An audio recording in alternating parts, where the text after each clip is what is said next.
There's no place to escape to. This is the last podcast. On the left. From your grave. That's when the cannibalism started. What was that? Everybody's got the right to some sunshine. Wow. Not the sun, but maybe one of its beams. Rich men, poor men, black or white. Everybody take a bite. Whoa. Everybody just hold tight to their dreams. Everybody's got the right to their dreams. Look at that. Well, you can take You want to kill a president. Whoa! You can take the boy out of Queens, but you can't take the queen out of the boy. Come on and kill a president. That's from Stephen Sondheim's Assassins. Very good. My older brother was in Assassins. He played Abraham Lincoln, and much like Abraham Lincoln, he's gay. Welcome to the last podcast on the left, everyone. I am Ben, looking at Marcus Parks, and of course we have Henry Zabrowski.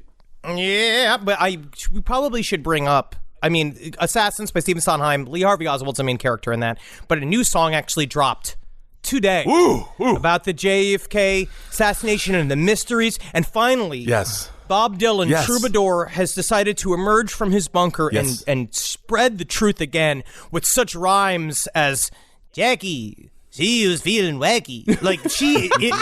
It is not good. It is the worst, slowest casket rap I've ever heard about JFK. Well, it's helping us get through this quarantine period. And so thank you, Bob Dylan, for unleashing your mustache onto the world once again. Yes, it's thin. It is as thin as it is talented. Very powerful 17-minute song. On November 1963 was the day of the death of John F. Kennedy. Jackie was wearing pink. It was a crime that sure did stink. Was it written by Cartman? It sounds horrible. He's so awful. He's It's so the worst awful. thing he's ever released. So we are on, which is saying something, of course, old Bob Dylan. This is the thing we all have to remember once we get older. All I'm saying for the rest of my life is, oh my, kind of fun, wild. I am never doing anything new after 50. Yeah, I guess my penis is certainly full of cum today. That'll all be saying at the Podcasters Hall of Fame reunion tour. It'll be as powerful. all of us have lost our feet due to diabetes, but all of the microphones are made of gold. Isn't that nice? And we'll have all of our feet in little caskets right in front of us. That'll be cool. All right, everyone, we are on to our final episode of JFK. Now, before we get into information that Marcus and much of Henry's brain have collaborated on, I have a little bit of information for you guys that I don't think you'll know. Oh, exclusive? Is this exclusive information? This is Ben Kissel exclusive information about John F. Fitzgerald Kennedy. What do you think his favorite ice cream was? Peanut praline. Yeah, I think he liked Italian pussy. No, that's not an ice cream. That's Sophia Loren. No, this is a little known fact, and this proves that JFK was beholden to the Pope because it's the most Catholic favorites of all time. He liked vanilla. Second favorite kind of ice cream that he liked the most? Anyone? Chocolate? Peach. And I think vanilla and peach is the most Catholic choices of all time, and I believe a good leader, the best ice cream for a good leader, Napoleon. You got pink, you got white, you got brown, the melting pot of America. It's strong, it's powerful. That's what all leaders should eat, is Napoleon ice cream. Why are you calling ice cream flavors just pink and brown? It sounds like there's poop on my balls. That's what that makes me think. Well, anyway, which I don't want to think. I'm just saying that's a piece of information that maybe you guys, while you were researching how he died, overlooked. What does the peach ice cream have to do with it? Thank you for your valuable contribution to this episode. Don't say I didn't do it. Thank you for adding 2 minutes to what might be a 3-hour episode about the murder of John F. Kennedy. I'm stretching. So on our last episode, we outlined the why behind a possible conspiracy to kill John F. Kennedy, at least when it comes to the military-industrial complex. On this last part of the series, we aim to explore the how when it comes to a conspiracy killing.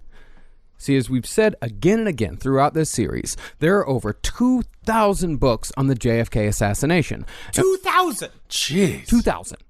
And while some do follow the Warren Commission's findings on how Oswald supposedly killed the president, most of them do not. No. How many books do you actually think we need? out of these 2,000? Well, we used, how many did we use, I think we used, Marcus, with these last? I think we used 8 overall over the entire course of the series through all of our research assistants. And thank you so much to our research assistants on this. We could not have done as thorough as a job as we've done without our research assistants. So thank you so much for that. It is, however, worth noting that the vast majority of these conspiracy books cite the Warren Commission when it supports their findings, but call foul anytime it does not, which is pretty common amongst conspiracy theorists. Well, this was really this was the birth canal of the stripe of conspiracy theory in our country that has taken us to where we are today. I think that the reason why it is so potent was because the Warren Commission really did fuck up a lot of stuff / omit a lot of pertinent information to the public that allowed these, like, a lot of investigative reporters, which I'm going to call myself, covered my own ball butter in my soft pants while I was reading. I was an investigative reporter. But as you read all this content, I almost feel I put the responsibility on the Warren Commission and the fact that because there were such valid concerns about the lack of information that they had and the things that they didn't solve, it kind of gave a credence to all of these different theories that came out about the whys and the hows of are there multiple shooters? Was the mafia and the both and the CIA all involved in killing him, and they kind of are responsible because technically these people have some reason to think these things. And of course, Henry Zabrowski's ball butter brought to you by Lando Craps. Make sure you check out their ball butter at your local Walmart. It goes good with the slab of anchovies. Now, almost every single one of these books has their own pet theory as to how the president was killed, because how he was killed supports their theory as to why he was killed and who killed him. Method is very important here.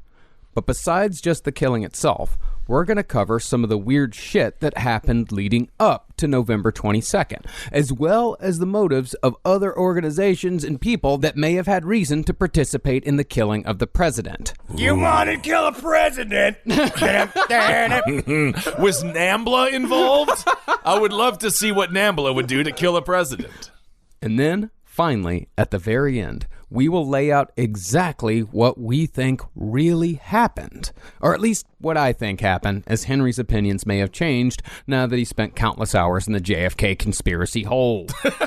I won't let myself out. And Natalie is going to leave me. Well, she would, but the quarantine's kept her in.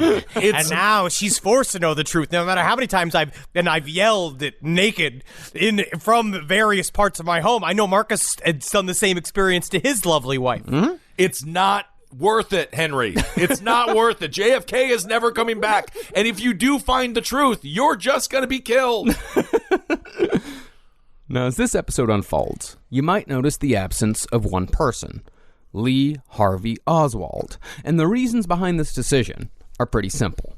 Oswald will come up here and there, but the conspiracies involving Lee Harvey Oswald as a patsy, a double agent, one of 2 or 3 or 4 different Oswalds, and Oswald as an unsung hero trying to save the president's life are wildly convoluted and overly confusing.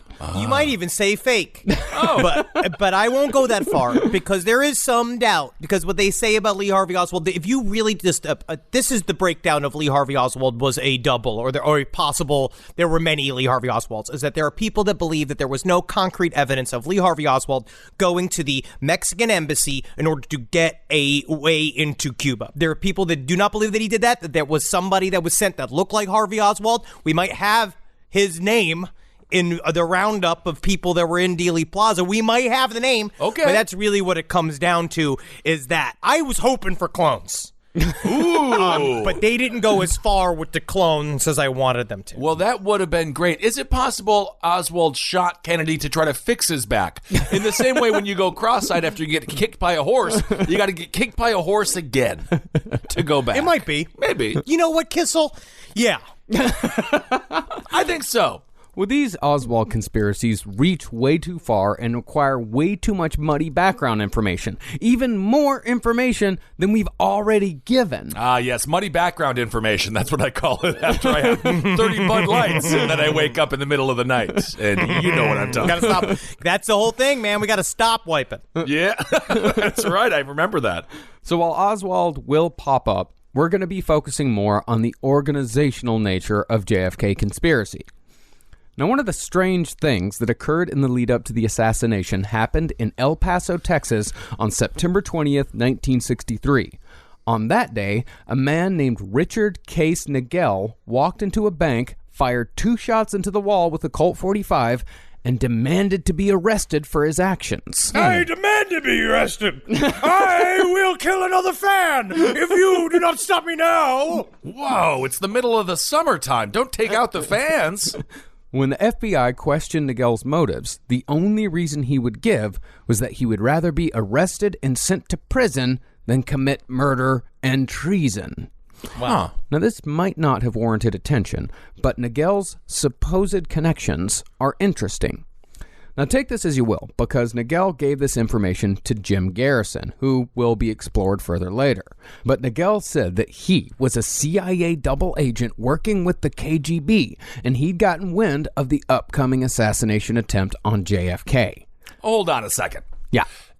If you're a double agent with the CIA and KGB, Yes. you do not say, I'm a double agent with the KGB and the CIA. Like, It's that a is lot like of pressure. rule number 1. Think about this. Think about if you're a person that's already bad at keeping a secret. Okay. And then, but then as they're we all not have, going to recruit you. That's why they didn't recruit us. But how do you know when someone says that? How do you know when someone's bad at keeping a secret? It's that if you ask, "Are you good at keeping a secret?" and they say yes, they're lying. They never were. They could never keep a secret. And how many times have we lied to get a job? Where Sure. I would have said anything to get a job at one point. Where you're just been like, yeah. I love. All I do is work in virology, and I know how to handle this flu. Like I would do anything to have a job. So yeah, you're gonna lie to these people because they also have guns.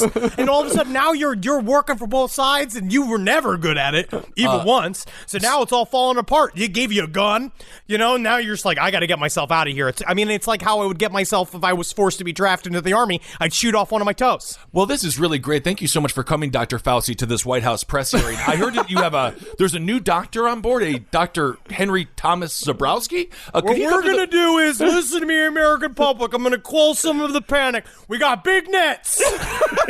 I'm finding this coronavirus. I'm going to pin it down. I'm going to force myself onto it till it understands what it's been doing to us as a nation. And then we're going to start attacking the jungles because this is obviously a full frontal war of the planet Earth against the human race. And we got to start. No tree left alive by the end of this. Well, either way, no matter what happened with Nagel, rather than face even the chance of participating, he sent a certified letter to J. Edgar Hoover warning of the upcoming attempt and fired the weapon in the bank to make sure he'd be in jail while the murder took place. Weird. And that is all true. That's true. It's weird. Okay. Well, at the very least, he said afterward that he was in there because he did not want to participate in the JFK assassination. Oh, okay. So he didn't say that JFK was going to be assassinated and said, I don't want to be a part of it, so put me in jail. This was all after he was killed? He said that he sent a letter to J. Edgar Hoover, and he said that this was because of JFK. But at the time when he was arrested, he just said,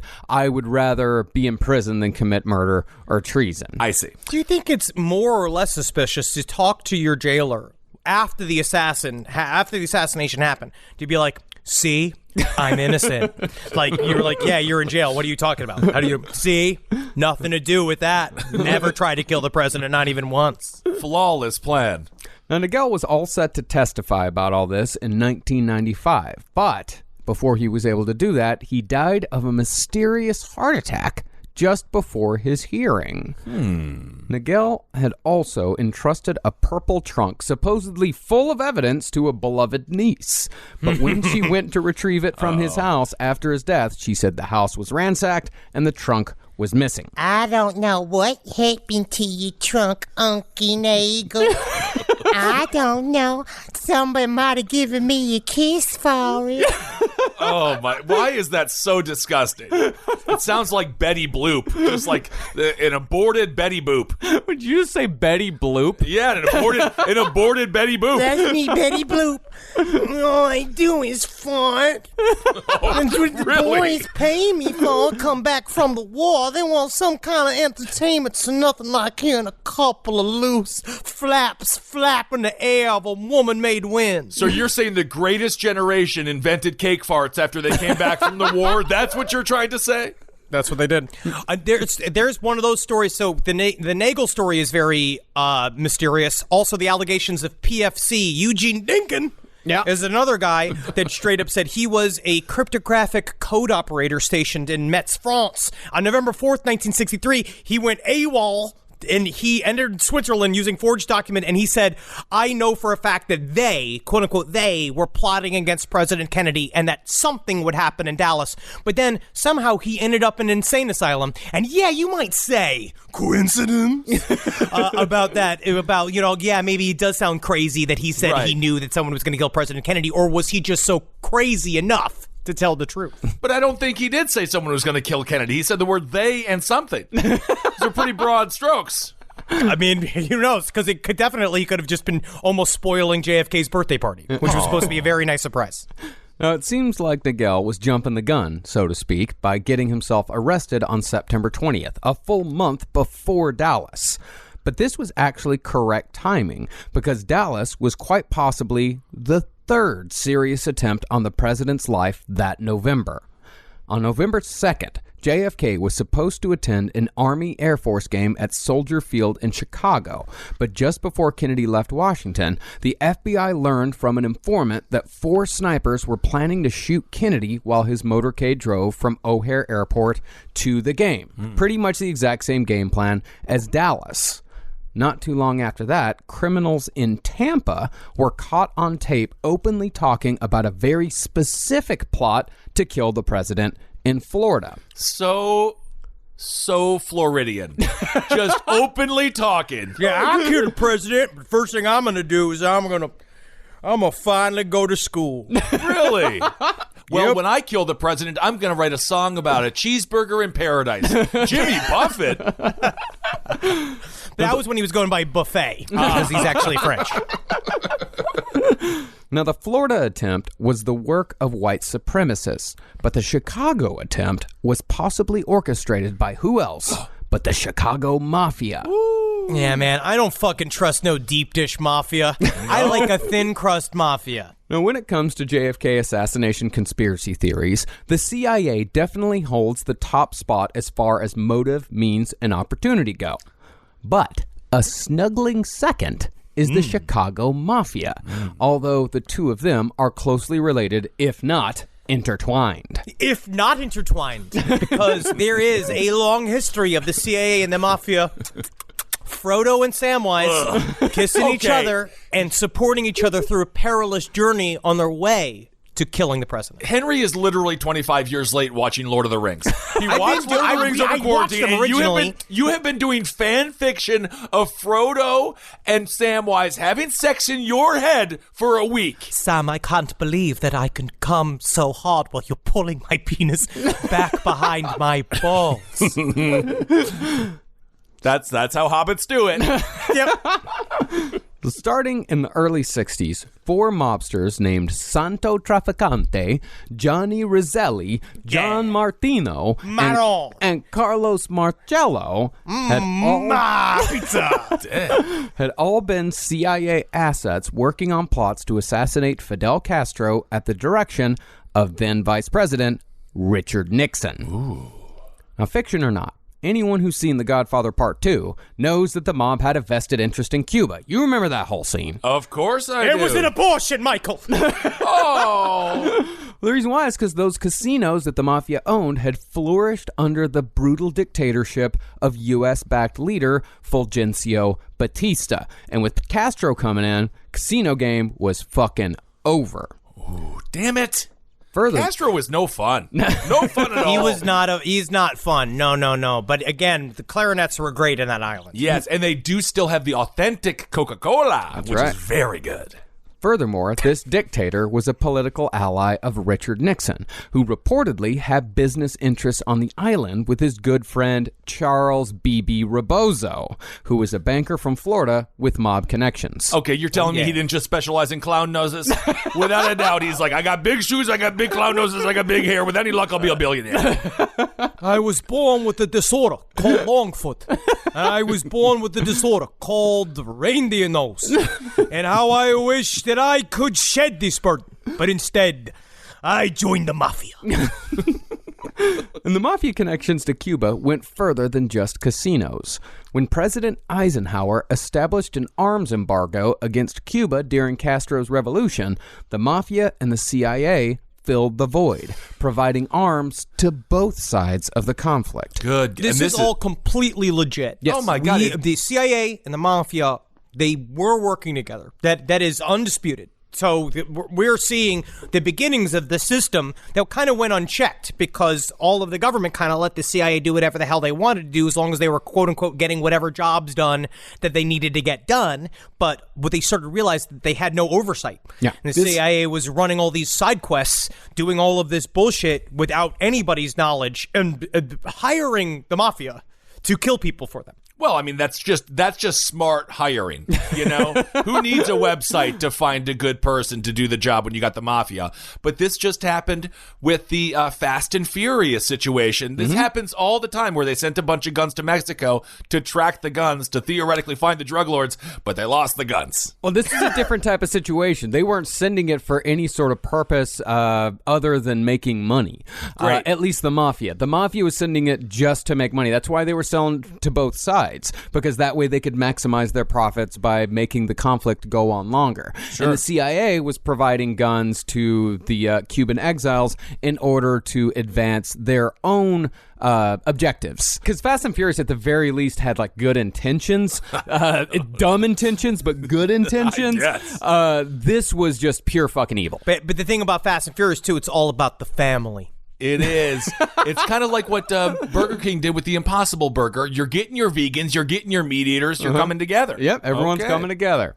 Now, Eisenhower and Nixon comparatively tolerated the mafia, but when Kennedy became president and appointed his brother Robert as Attorney General, the brothers went after the mafia hard. Ooh. Their specific targets, as far as the bosses went, were Carlos Marcello, Santo Traficante, and Sam Giancana, who described himself as nothing more than a tomato salesman. That's racist. Yeah, exactly. And they shouldn't have called it Operation Pasta Sauce because that was really offensive to the Italian people. Well, that's what he said. He's like, I'm a legitimate businessman. I'm a tomato salesman. I'm a tomato salesman, and yeah, one thing about tomatoes, as we know, if you're going to make sauce, you're going to have to squish a couple of tomatoes. Right. But you only sell the tomatoes. You don't sell the crust or the cheese. Or I just don't see how you could make that much money because you live in a mansion and you have a bunch of cocaine and it's just tomato money? Hey, you're a big, tall, drunk guy. You want to go for a ride with me? I want to show you this fun little place. It's called The Wharf. Yeah. It's only gonna be you and me and my buddy here. This guy wearing a mask. And his name is what's your name, guy? My name's Fred. Hey, you don't even even better than his name really being Fred. We're gonna go fucking whack you, buddy. Okay, good. All right, I'm just gonna be straight. Oh, okay. Well, I like the honesty. I'll go with you, sure. Yeah, nice. The Kennedys made it even worse by publicly embarrassing these mobsters. I tell you, I went to Carlos Marcello's house, and yeah, he made a big deal saying his wife made homemade marinara sauce. And when I went into the kitchen to relieve myself because the bathroom was busy and I knew a quick piss in the sink wouldn't bother anybody, I saw that the sauce was in fact Prego. Whoa! That's the most offensive thing you could possibly say. Well, the Kennedys called the mobsters up to Washington for public Senate hearings run by Robert Kennedy. Well, you know the mobsters, of course, every question they asked, they just pled the fifth. But when the mobsters refused to cooperate, RFK went a little schoolyard with his tactics in the middle of a public hearing. This is absolutely true. RFK absolutely said this. When mobster Sam Giancana merely giggled at most of RFK's questions, Robert Kennedy said, quote, Would you tell us anything about any of your operations? Or will you just giggle every time I ask you a question? I thought only little girls giggled, Mr. Giancana. Whoa, RFK going in. Now, going after these mobsters took balls for a number of different reasons. But the prosecution of the men up top was particularly difficult because RFK knew that the mobsters were heavily embroiled with the CIA. Carlos Marcello donated money to Cuban exile groups in America, having hooked up with the Cuban paramilitary community through his connections in New Orleans. And these groups were, as we've established, funded and trained by the CIA. And RFK at the time, too, he was starting to work on his own in-house Cuban project that he was he was trying to separate even further from the president to keep his brother separated from anything else. He was trying to do his own covert ops in Cuba with a thing called Project Freedom. If you look that up, it's got a weird little track thing where he was trying to find a middle ground with using mafia guys that he could know and build up essentially a intelligence war in Cuba, where it wasn't a hot war. We weren't going to do what they did with Bay of Pigs. They didn't want to do a full invasion. It was more like sending sensitive people to the Cuban plight to just go, like random Americans to literally go in Cuban bars being like, so tell me, Castro kind of sucks, right? Like doing that kind of weird, like thought virus way of defeating the Castro system. It's essentially a soft coup. That's what Robert Kennedy was trying to do. But the mafia was involved in that. And because the CIA was working so closely with the mafia, it was difficult to fully prosecute the big boys up top like Sam Giancana, because prosecuting would immediately expose collusion with the intelligence community. The best RFK could do was break up the criminal networks that made these men money. And he did one hell of a job bringing down like heroin distribution networks like the infamous French Connection. Ooh. Now, the mafia thought at first that they could simply influence and blackmail the Kennedys through the Kennedy celebrity connections. But when Giancana and Frank Sinatra got too close, JFK ended his friendship with Old Blue Eyes. Honestly, you gotta keep the friendship with Frank. He's your bridge to the other side. I think that was a mistake.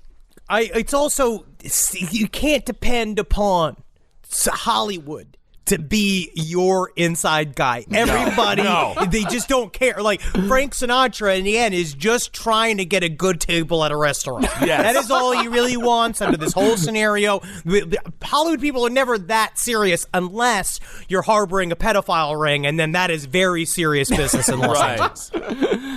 JFK also ended his illicit relationship with Judith Campbell when she became involved with Sam Giancana, which was a relationship we touched on briefly in our last Relaxed Fit episode. And both of these people were connected to Johnny Rizzelli, who was the mafia's connection to Hollywood. Okay. Yeah, I tell you, I know La Brea. I know Cahuenga. You don't worry about me, buddy. I know everything you need to know about Hollywood. Tacos, baby.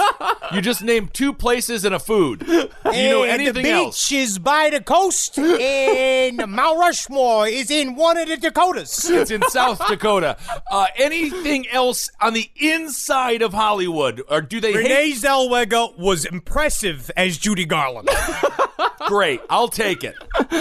So, with both blackmail and influence off the table, the mafia began looking at a third option. Plain fucking murder. Now, we don't know if the mafia was actually involved with the assassination, but we do know that they talked about the possibility quite a bit. Their first plan was just to kill RFK, but Marcello, according to reports, invoked an old Italian proverb in rebuffing the plan. He said, quote, If you want to kill a dog, you don't cut off the tail. You cut off the head. But if you want to kill a cow, you take a grenade and you put it up its ass. Really? And that's how you make chili. That's how you make chili? Yeah. Okay.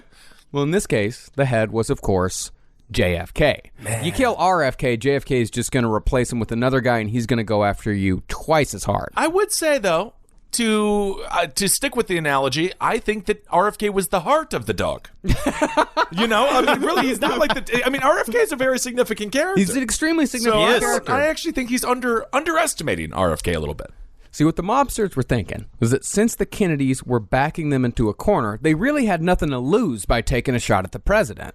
They knew that if they succeeded, Lyndon Johnson would most likely back off. And in this, they were absolutely right.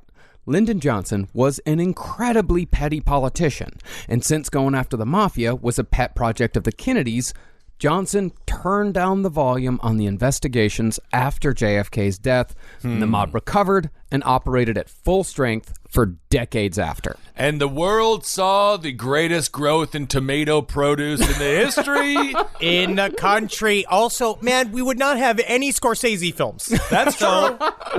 There is some positives.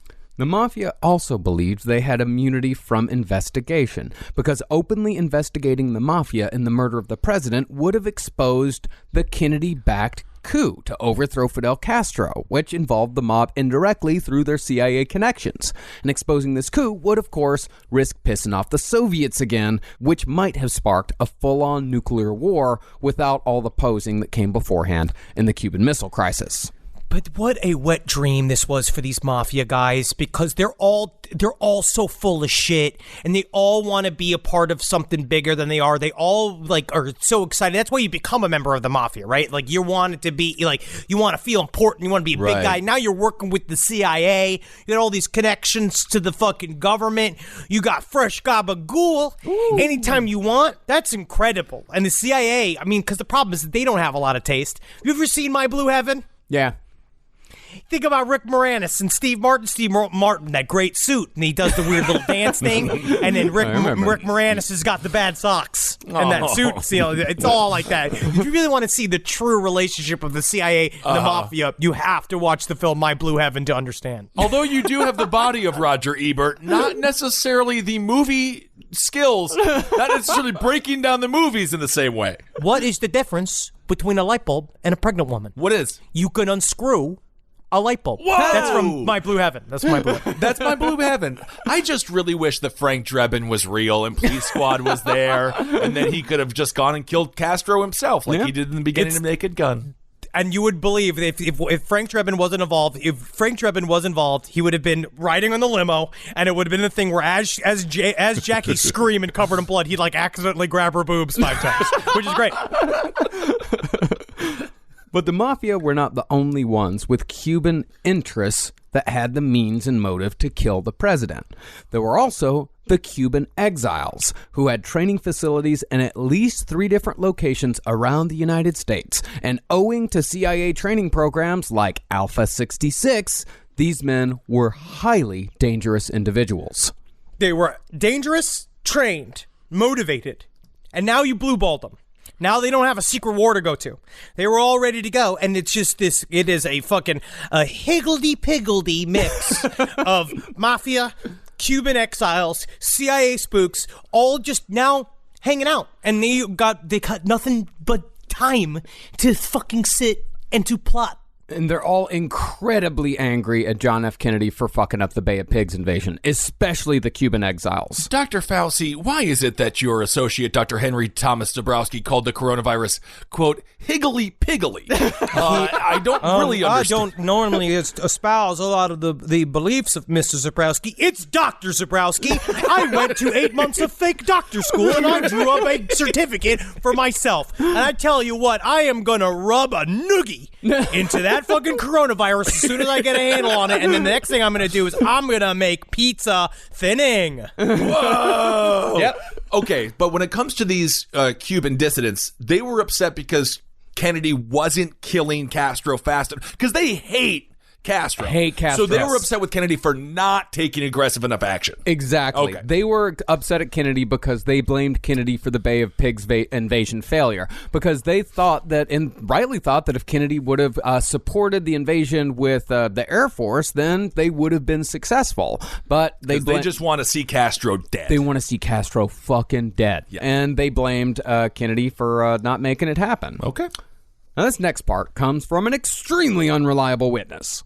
But a heroin-addicted stripper named Rose Charamay said that she traveled with 2 men on November 20th, 1963, who were on their way from Miami to Dallas with orders to kill the president. And I could tell it was 2 men because I saw at least 3 feet.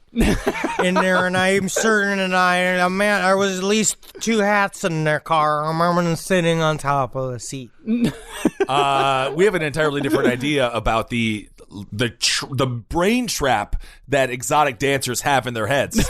They know everything. They have photographic memories. It's more the heroin addicted part than it is the stripper part. No, but that's good because then they think you're sleeping, but you're taking it all in. You don't even know you're taking it all in until you get on cocaine, and then you start talking, and then you're like, I can't believe I knew all this stuff. And what was the nationality of these 2 men? Cuban.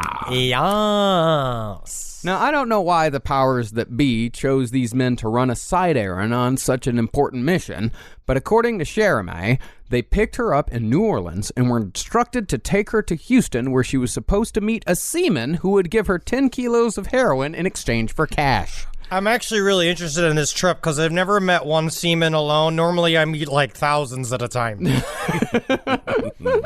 Supposedly, this man was holding Cherame's baby hostage, and her further mission was to take that heroin money to Mexico. And then once she took the heroin money to Mexico, she would get her baby back, and she would go back to Louisiana. And this whole story was told in the hospital after Cherame was hit by a car outside of the Silver Slipper Lounge in Louisiana. I told you, I thought, I was like, is that a car honking his horn? But first I was like, it could be a bird. And next thing you know, I'm in the hospital. You know what I mean? Where is my baby? Where is it? Did I ever have one? I need to see this 80s sitcom with Michael Keaton, and I'm forgetting the name of I need to see this 80s sitcom with Michael Keaton, and I'm forgetting the name of the other 80s star that was always like the dad that was kind of goofy. Gutenberg. Gutenberg. Yeah, Steve Gutenberg. This mobster is taking care of this baby? How the hell? Like, he's just feeding it with his gun? What is going on? And why would the mobster hate this woman? I feel like the mobster is getting the raw end of the deal here. That's all I'm saying. It's very difficult to be a babysitter for that long. Mobster or CIA operative? Yeah, Even worse. It depends on what hat you're literally wearing that day. It's either a hat with, like, the Our Lady of San Giacomo on the front of it, or it's a hat that's got a knife in the back of it. Ooh. Now, both the FBI and the Warren Commission declined to speak to Rose Cherame. But interestingly, she was found dead on Highway 155 outside of Big Sandy, Texas, just 2 years after the assassination of the president. Officially, she'd been run over by a car. Again. Okay. But Yes. You feel like you should learn the lesson. Honestly, I don't. There's no reason to die like the fucking Roadrunner. No. But she may have also been shot in the head, as records describe a deep star-like wound to her right forehead. Yeah, these aren't like these aren't up for debate. She was either shot in the head or hit by a car. How are these two things like? Well, we don't know because her detailed autopsy has since been lost. The important part of Cherame's story is that she claimed that the 2 men who drove her were 2 Cubans named Emilio Santana and Sergio Arcacha Smith. I've seen this video. I love the idea of it's called delivering the girlfriend. I mean, it is Bang Bus, but delivering really Mafia Man's girlfriend is another one of those mini sites. Yeah, which they're not wearing seatbelts on that Bang Bus, which is No, it is very dangerous. unhealthy. Very dangerous. And with this, we are now officially in the world of infamous conspiracy theorist Jim Garrison. Now, for those of you who have never seen the Oliver Stone movie JFK, Jim Garrison was a New Orleans district attorney who famously prosecuted a local businessman named Clay Shaw for participating in a CIA plot to murder President Kennedy.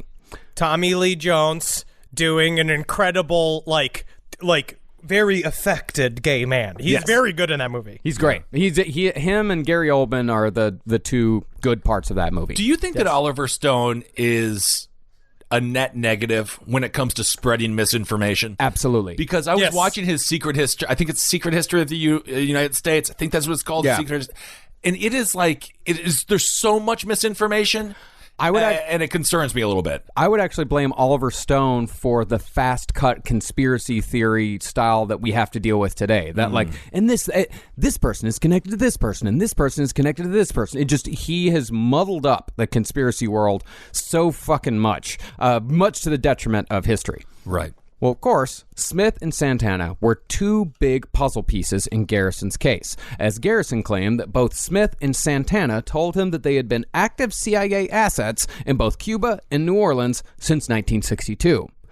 Garrison further connected the dots when these two dudes, who possibly killed the president, said they also worked closely with New Orleans private detective Guy Bannister.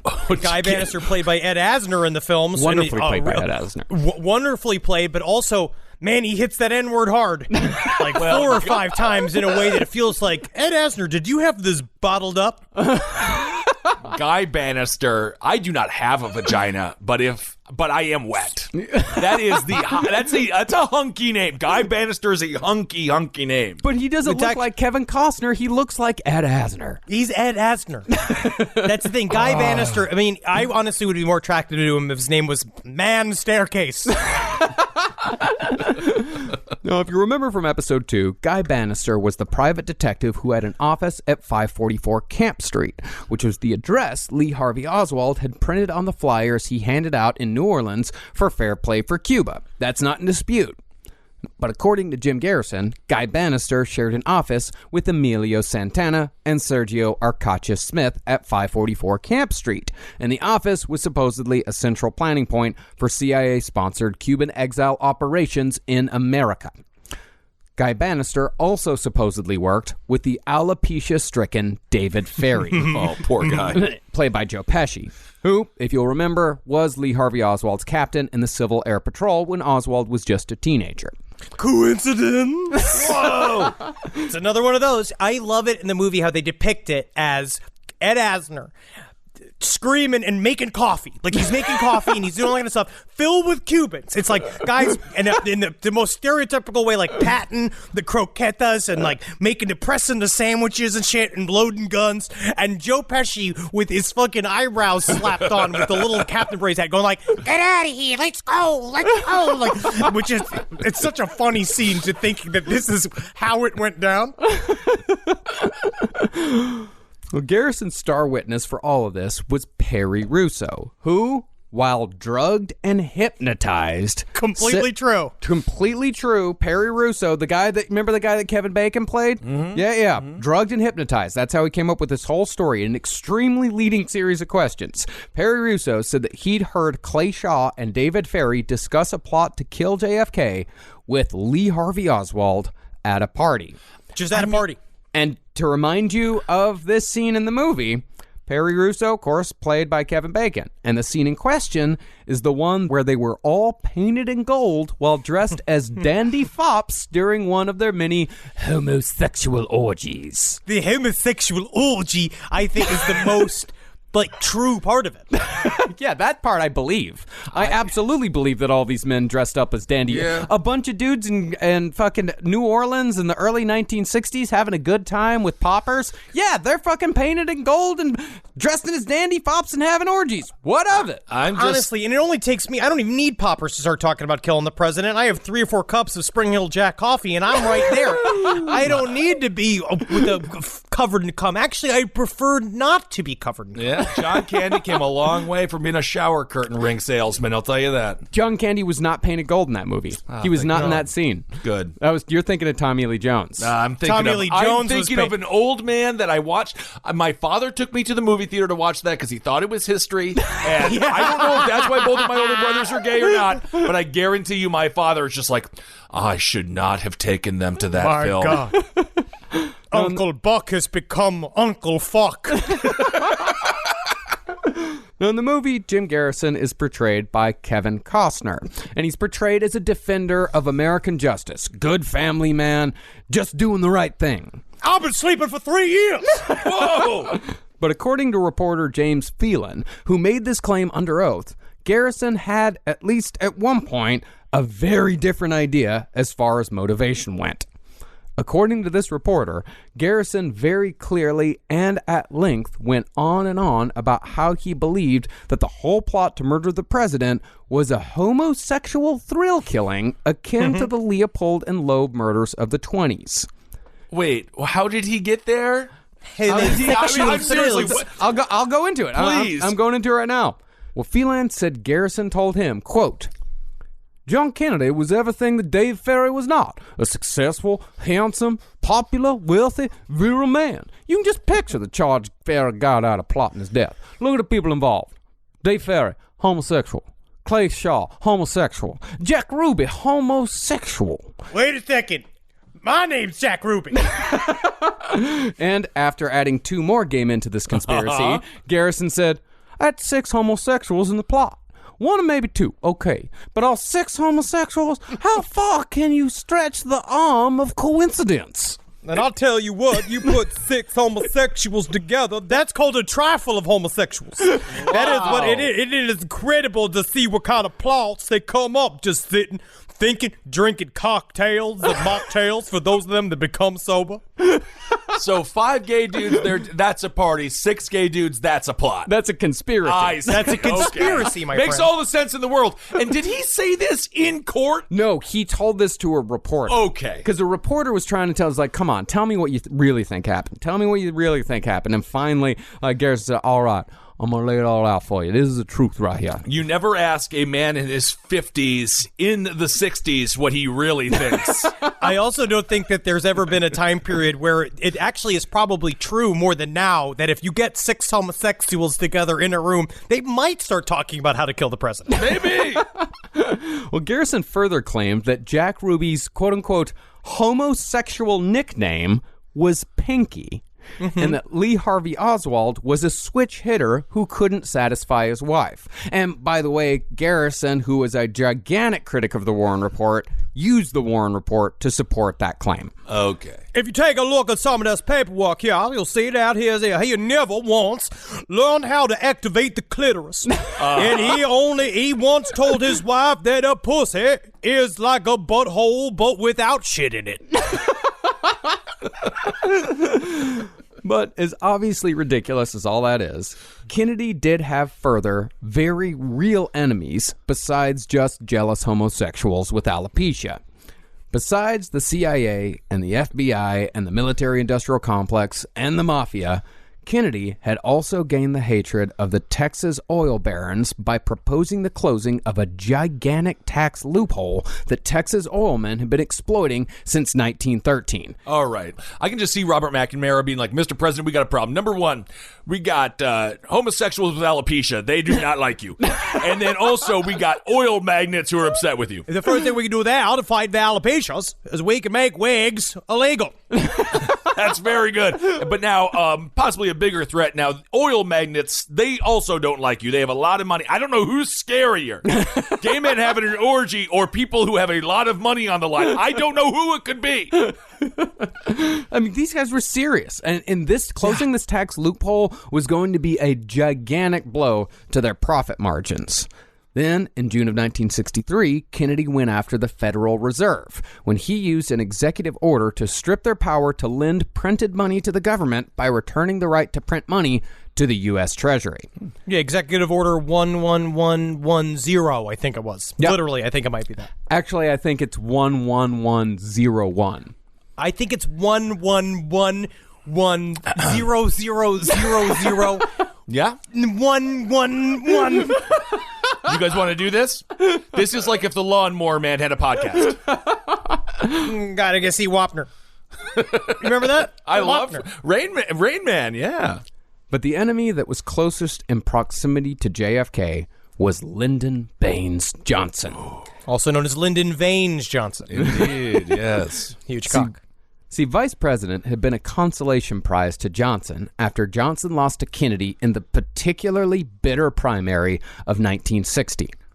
Now, Johnson hated Kennedy with every ounce of his being because Johnson believed that he had earned the presidency, and Kennedy had, in effect, skipped the line, and he'd pissed off all of LBJ's friends in the Texas oil business in the process.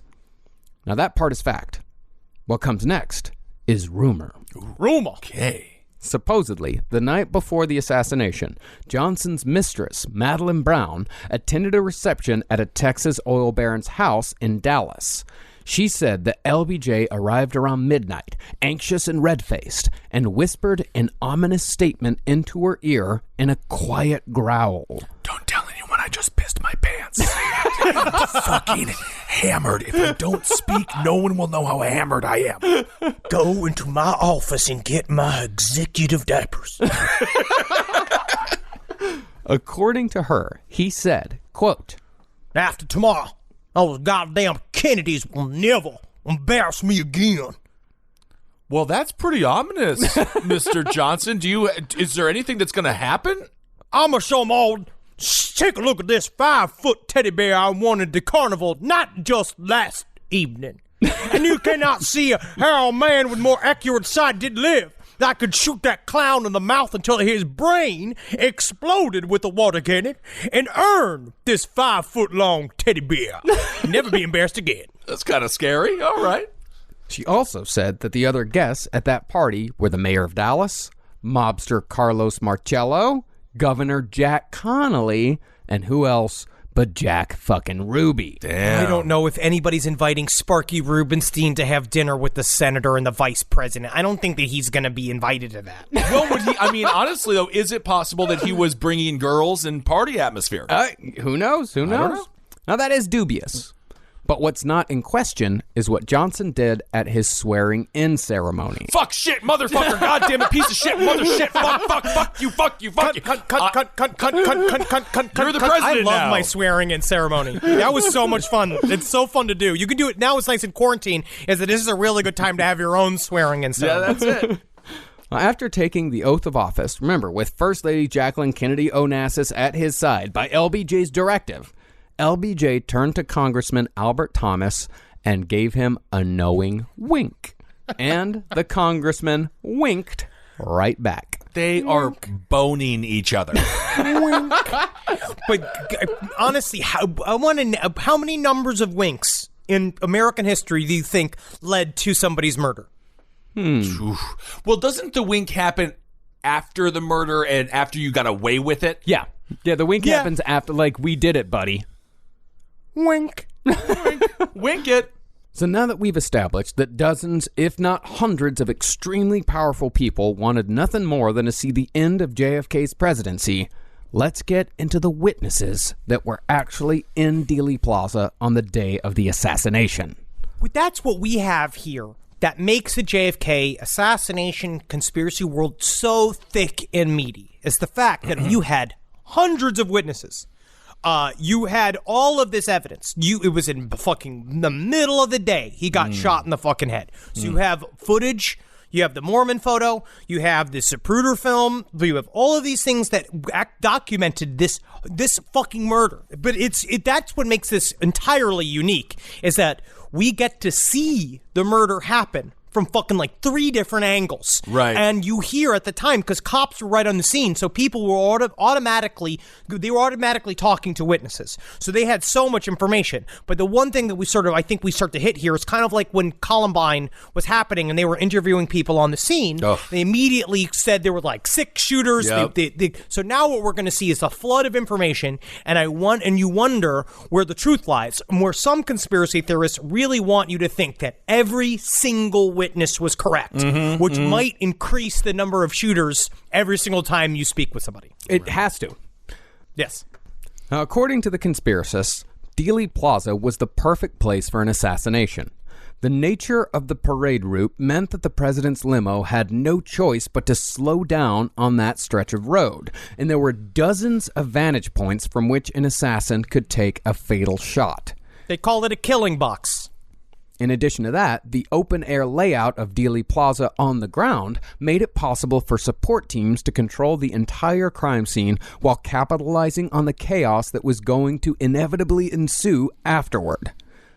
And the most famous claim when it comes to conspiracy is that the fatal shot to the president's head came not from the book depository where Lee Harvey Oswald was perched behind the president, but rather to the right of the limo, on the grassy knoll. Yeah, grassy knoll! Yay, we finally made it! There it is. Now, for those of you who have no idea what the fuck a grassy knoll is, it was just a patch of grass on a slight incline. That's what a grassy knoll is.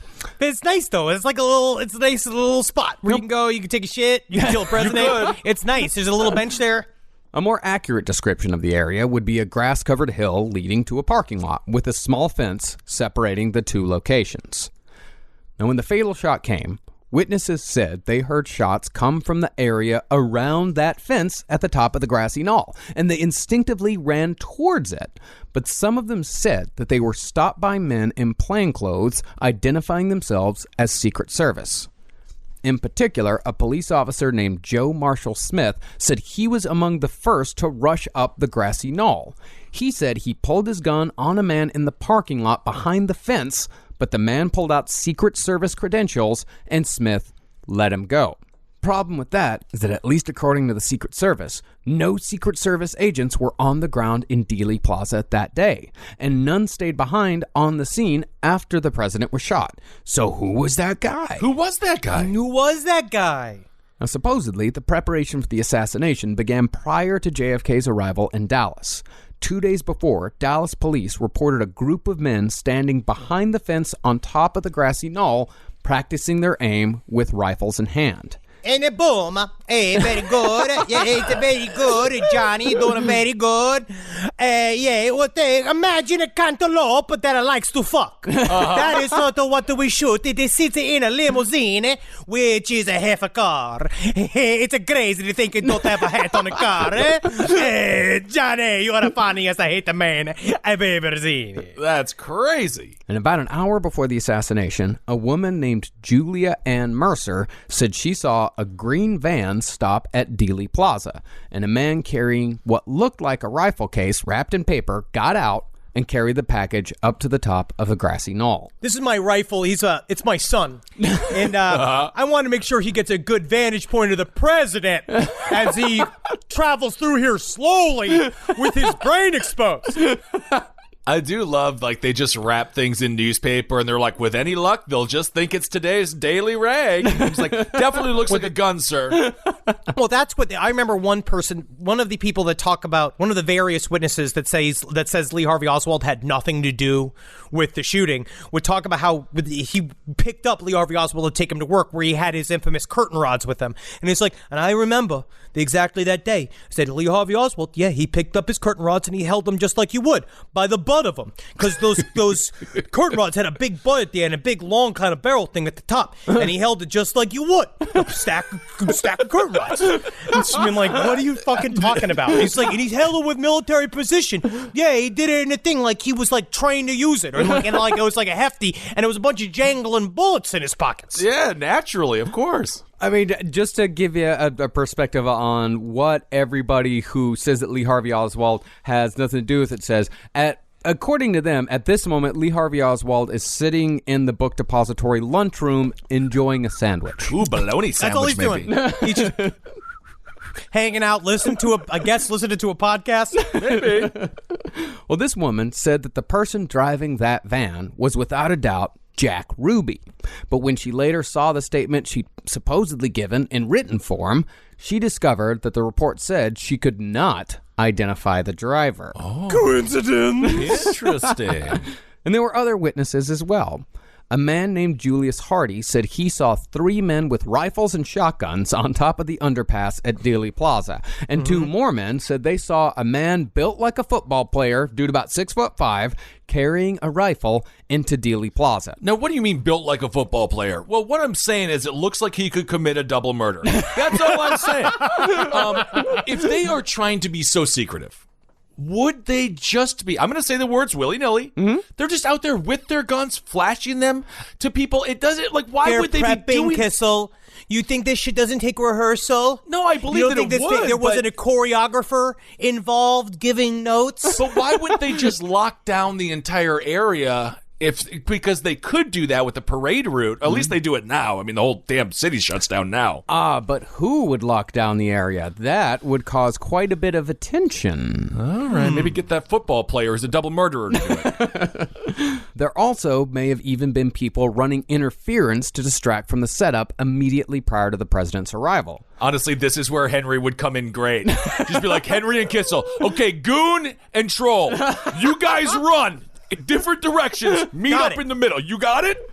Got it. I know how to do this, all right? Free pasta! I got free pasta! I'm a great distraction. A man named Jerry Belknap had an epileptic seizure on the scene, but when he got to the hospital, apparently just got off the stretcher and walked away without a word. Seems like maybe nothing was wrong with Jerry Belknap. That's why when I do my cabaret act, I'm known as the Great Epilepto. Whoa! Cool. But all that is what comes before the president's arrival. The real meat of the witness statements comes from the moment itself, and there aren't many witnesses more famous than Ed Hoffman. Ed Hoffman was deaf and mute. Which you think would make him actually a worse witness. But actually, it doesn't. That's the thing. Yes. According to conspiracists, that gave him sharper eyesight than most. Like Daredevil.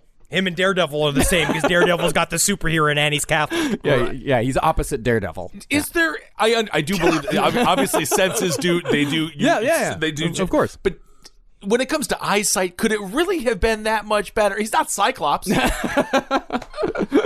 Well, Hoffman had found a spot right off the Stemmons freeway to watch the motorcade go by, and in waiting for the president, he surveyed the scene. He said that he saw a suspicious-looking fellow in a suit hanging around the grassy knoll, along with another suspicious-looking man in a railroad worker's outfit. Just cut to the inner workings of Terminator's brain. He just traces everyone. No, he saw the scene from Wayne's World 2. We've already said this several times where he just saw them all hanging out. And there was a Native American. Then, when the motorcade came, Ed said he saw a puff of smoke come from the man in the suit. Now, at first, Ed thought that the puff of smoke was from a cigarette, but then he said he saw the suited man turn around quickly with a rifle in his hand, which made Ed assume the smoke was from a shot, because remember, Ed was deaf. He wouldn't have heard it. Right. Immediately after, he said he saw the man in the suit run over to the railroad worker and quickly toss the rifle, and the railroad worker broke down the rifle with a twist and walked away with it. Yeah, and he watched him go, disassemble the rifle, put it inside of a toolbox, and then put it inside one of those electric boxes, like one of those weird side utility boxes, and hide it. And from what Hoffman said, a police officer then came around the fence and confronted the suited man. The suit showed identification, which was good enough for the police officer, and some think that this police officer was Joe Marshall Smith. Okay. Now, Hoffman tried to report this to the police, but since he was deaf and mute, the Dallas police didn't have the patience to suss out what Hoffman was trying to say. Oh, they weren't super accommodating? So, Hoffman kept quiet about it for 3 years. Hoffman then tried going to the FBI, but he claims the FBI agent he spoke with pointed his index finger at Hoffman, then put his finger to his own mouth in the hush sign. Well, that's a little bit redundant. Shushy, shushy, shushy. The agent then tried to pay Hoffman off with a $500 payment, but Hoffman refused and instead had a long career as a conspiracy documentary mainstay. And that nothing is more lucrative than being a professional conspiracy theory witness. You know, I think that JFK, out of all conspiracy theorists, if you are on the front lines, I bet you could actually make a little bit of money. You could probably make like $5,000 a year. Yeah. This was this is really the heyday of the conspiracy theorists, especially during the 80s when the man who killed Kennedy. You watch all of these people there's so many conspiracy theorists. You throw an umbrella gun 5 feet and you'll hit 10 conspiracy theorists. But then this was a cottage industry. There's a lot of people that made vague sums of money from this crime. Now, what's not widely known is that Abraham Zapruder might not have been the only person filming on the grassy knoll that day. Supposedly, an infantryman named Gordon Arnold had brought his camera as well. But from what Arnold said, when he began walking around to get a better vantage point, a man in a suit with a gun claiming to be a Secret Service agent blocked his way. Remember, no Secret Service agents on the ground. Yep. He said, "Get out of here." Arnold's, hey, buddy, hey. Get out of here. And I don't really, I'm one of those where if you have a gun and something that even looks slightly like a badge and you're like, hey, get out of here, I'm just going to leave. Yeah. Like, I'm not going to be like, I want to speak to your superior, sir. Right. I'm just going to go. Yeah. So Arnold settled into the top of the knoll and began filming. Arnold said that just after the car turned onto Elm and started toward his position, he felt a bullet whiz past his left ear, and just afterward heard the crack of a rifle report. Arnold hit the deck, but once the shooting stopped, he felt a sharp kick. He said he looked up and saw a policeman standing over him, telling him to get up. Once he did, he noticed another policeman crying and shaking, and that officer, in distress, was holding a long rifle. They demanded the film from Arnold's camera, and Arnold complied. And 2 days later, he took a plane to Alaska to report for duty at Fort Wainwright and was so terrified he didn't tell anyone about his experience until years later. Wow. Or so Gordon Arnold says. Right. Now, Gordon Arnold's presence at Dealey Plaza has long been debated. But in the 80s, it's thought that Arnold might have finally been found in what is known as the Mormon photograph. This photo, which some theorists claim to be the key to the whole goddamn thing, was a Polaroid taken at the moment of Kennedy's death by a woman named Mary Mormon. And she's just as surprised as you to be a part of history because she was just trying to take a picture. And think about that, like the moment she took the picture, the moment his fucking brain exploded. Damn. So cool picture. Yeah. But also very traumatizing. So when it comes to new tech, do you think that the CIA was still operating in an older world?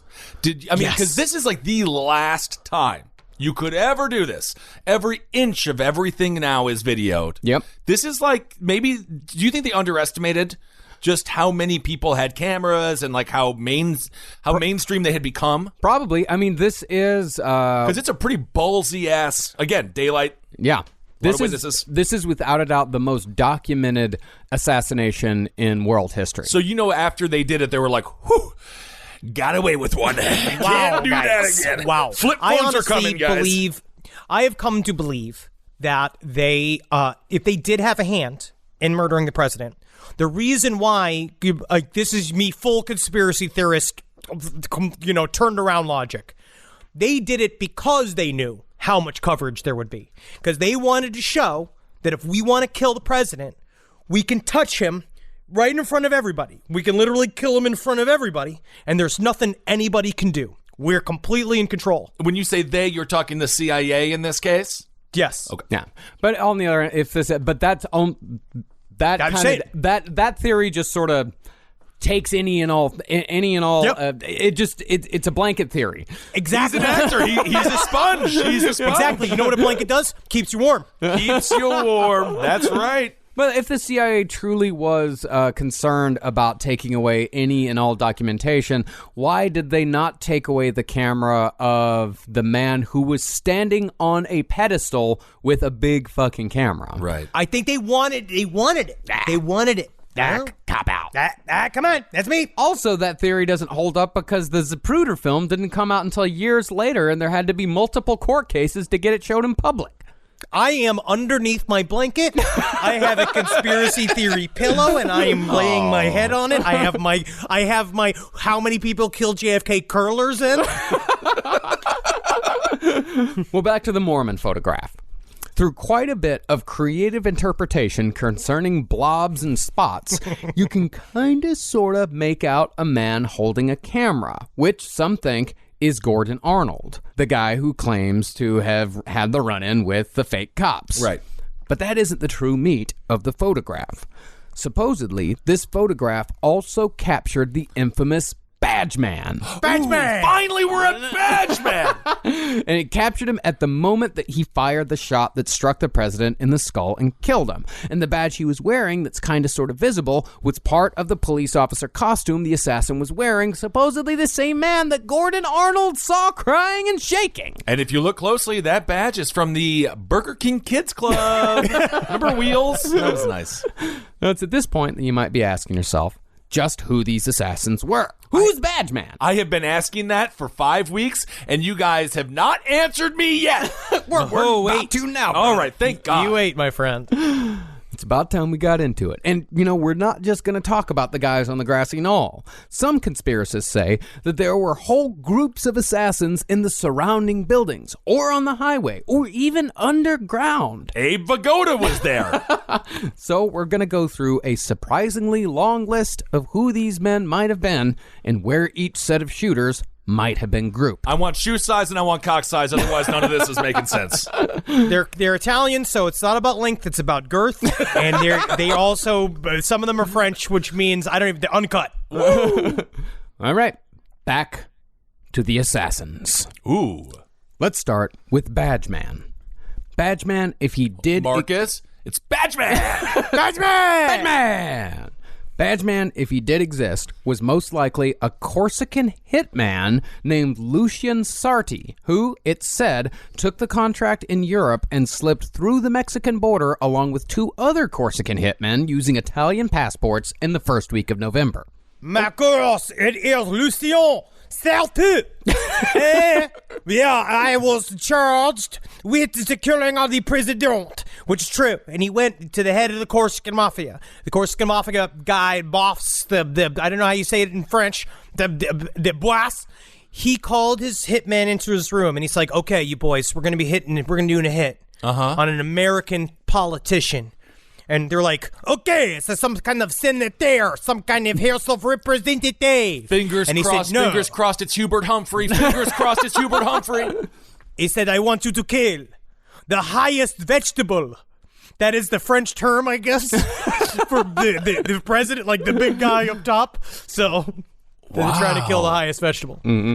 Then you got the Cubans. These men were members of the aforementioned Operation 40 and Alpha 66, and both of those organizations were staffed with professional sharpshooters who were readily available and could have traveled to Dallas to do the job. That means they're semi-pro sharpshooters, which is kind of scary. They were freelance sharpshooters, and they were ready to travel to Dallas in a second because they didn't really have a lot going on. Because when you're a professional sharpshooter or a semi-professional sharpshooter in your day life and you have nobody to actually kill, your only job is just giving people finger guns outside of gas stations. Well, those guys were supposedly in the buildings behind JFK. Some were in the book depository, along with Lee Harvey Oswald and possibly Malcolm Wallace, who was said by Roger Stone in his 2013 JFK book to be LBJ's personal assassin in addition to being his press secretary. See, Roger Stone doesn't get everything right, but sometimes even a broken clock. You know what I'm saying? Don't even try to use the broken clock thing again. If you don't know how that works and you don't know what the saying is. I do. A broken clock is wrong 6 times a day, or it's right 6 times a day if you really break it down by the seconds and the minutes, but we've already done You're that. derailing another series with this. Seconds and the minutes, you're still very wrong about that. If you take down the milliseconds. You're extremely wrong about this. Doesn't matter, does it? No, even though that claim does come from one of the biggest pieces of shit in American history, Malcolm Wallace did murder a man named John Kinzer in the clubhouse of an Austin golf course in 1951 by shooting the guy 3 times with a snub-nosed pistol because the guy was having an affair with Malcolm Wallace's wife. And guess what he got for that? 5-year suspended sentence. Honestly, You're going to have an affair with a mobster's wife, you're going to get hit with a snub nose. That's kind of how that works. He wasn't a mobster. He was not a mobster. He's just a guy. Dude. He's just a fucking guy. He was LBJ's press secretary. LBJ, that is a fact. LBJ's press secretary killed a guy. Well, so did Scott Hall. Like the least helpful job. If you're going to be a hitman, where your job is to go in front of television cameras and speak into microphones. Yeah, all right. Tough guy. Anyway, across the street in the Dow Tex building, you had a whole other set of assassins. Among those was possibly Charles Nicoletti, a.k.a. Chucky Typewriter, who was Sam Giancana's top hitman in Chicago. It's because I'm allergic to pens. That's why they call you Chucky Typewriter? Yeah. That's the reason why I also go clickety-clickety-clack, clickety-clack, clickety-clack, and if you hit my space bar, some weird things happen. Oh, my. Let me just read you what you wrote here, Chucky Typewriter. And then he grabbed for his shaft. No, not the barrel of a gun. It was his hard cock. Hey, don't read my Jackie JFK fan fiction. Yeah, it's very interesting here, Chucky Typewriter. Well, the reason why they say that there's multiple systems of shooters is because they wanted to do this mafia style, which requires multiple hit points as you go, which is what they said the mafia did, which I actually don't think that they did. But the CIA use mafia people who say this is how they kill people, so they try to cover as many angles as possible. So they flood the area with killers in all different ways to see who can get to JFK first. I have to say, it is we got some stereotypical names. We got like a Tommy Tomato and Victor Victrola. Chucky Typewriter. Yeah, I mean, these are like some pretty mobster names. Well, the Daltex building was also the location of Operation 40 member Tony Iscarito, Sure. suspicious criminal Jim Braden, and future president and then CIA operative George Herbert Walker Bush. Yep. Fucking David Copperfield himself. David Copperfield himself was in one of these buildings. If you look at the documentary Dark Legacy, they talk about the history of the Bushes working with the Nazis. They started the OSS together, working O&I.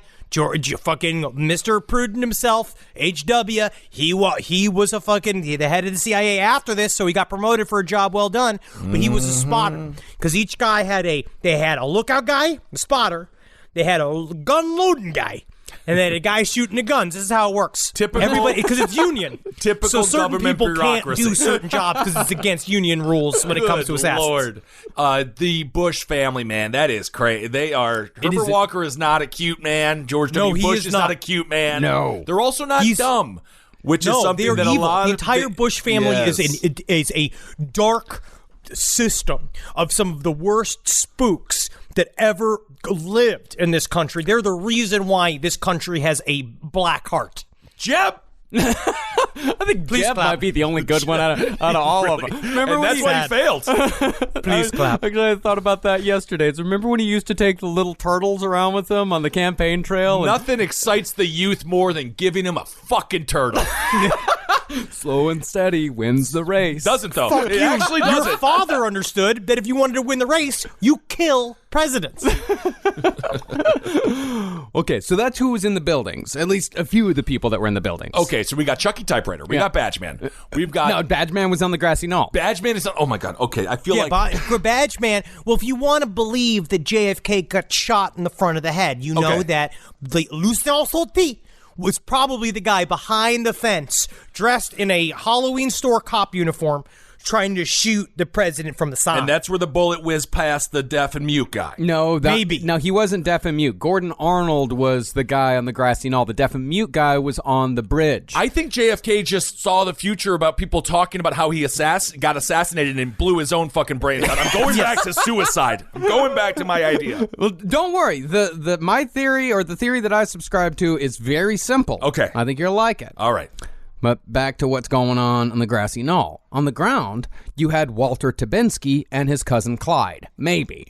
These men had supposedly killed over 1,000 people together, and Yep. Tabinski can supposedly be seen on the Zapruder film wearing a bulletproof vest. And you can totally see it if you put it there with your eyes. Right. You'll totally see Walter Dubinsky in a bulletproof vest miming a rifle shot. They say Walter Dubinsky might have been shooting a paralyzing dart into JFK's body to freeze him in place so that the bullets could hit him from either side. Walter Dubinsky also might have been the person that the CIA sent a picture of to say, hey, actually, we did have some footage of Lee Harvey Oswald in Mexico.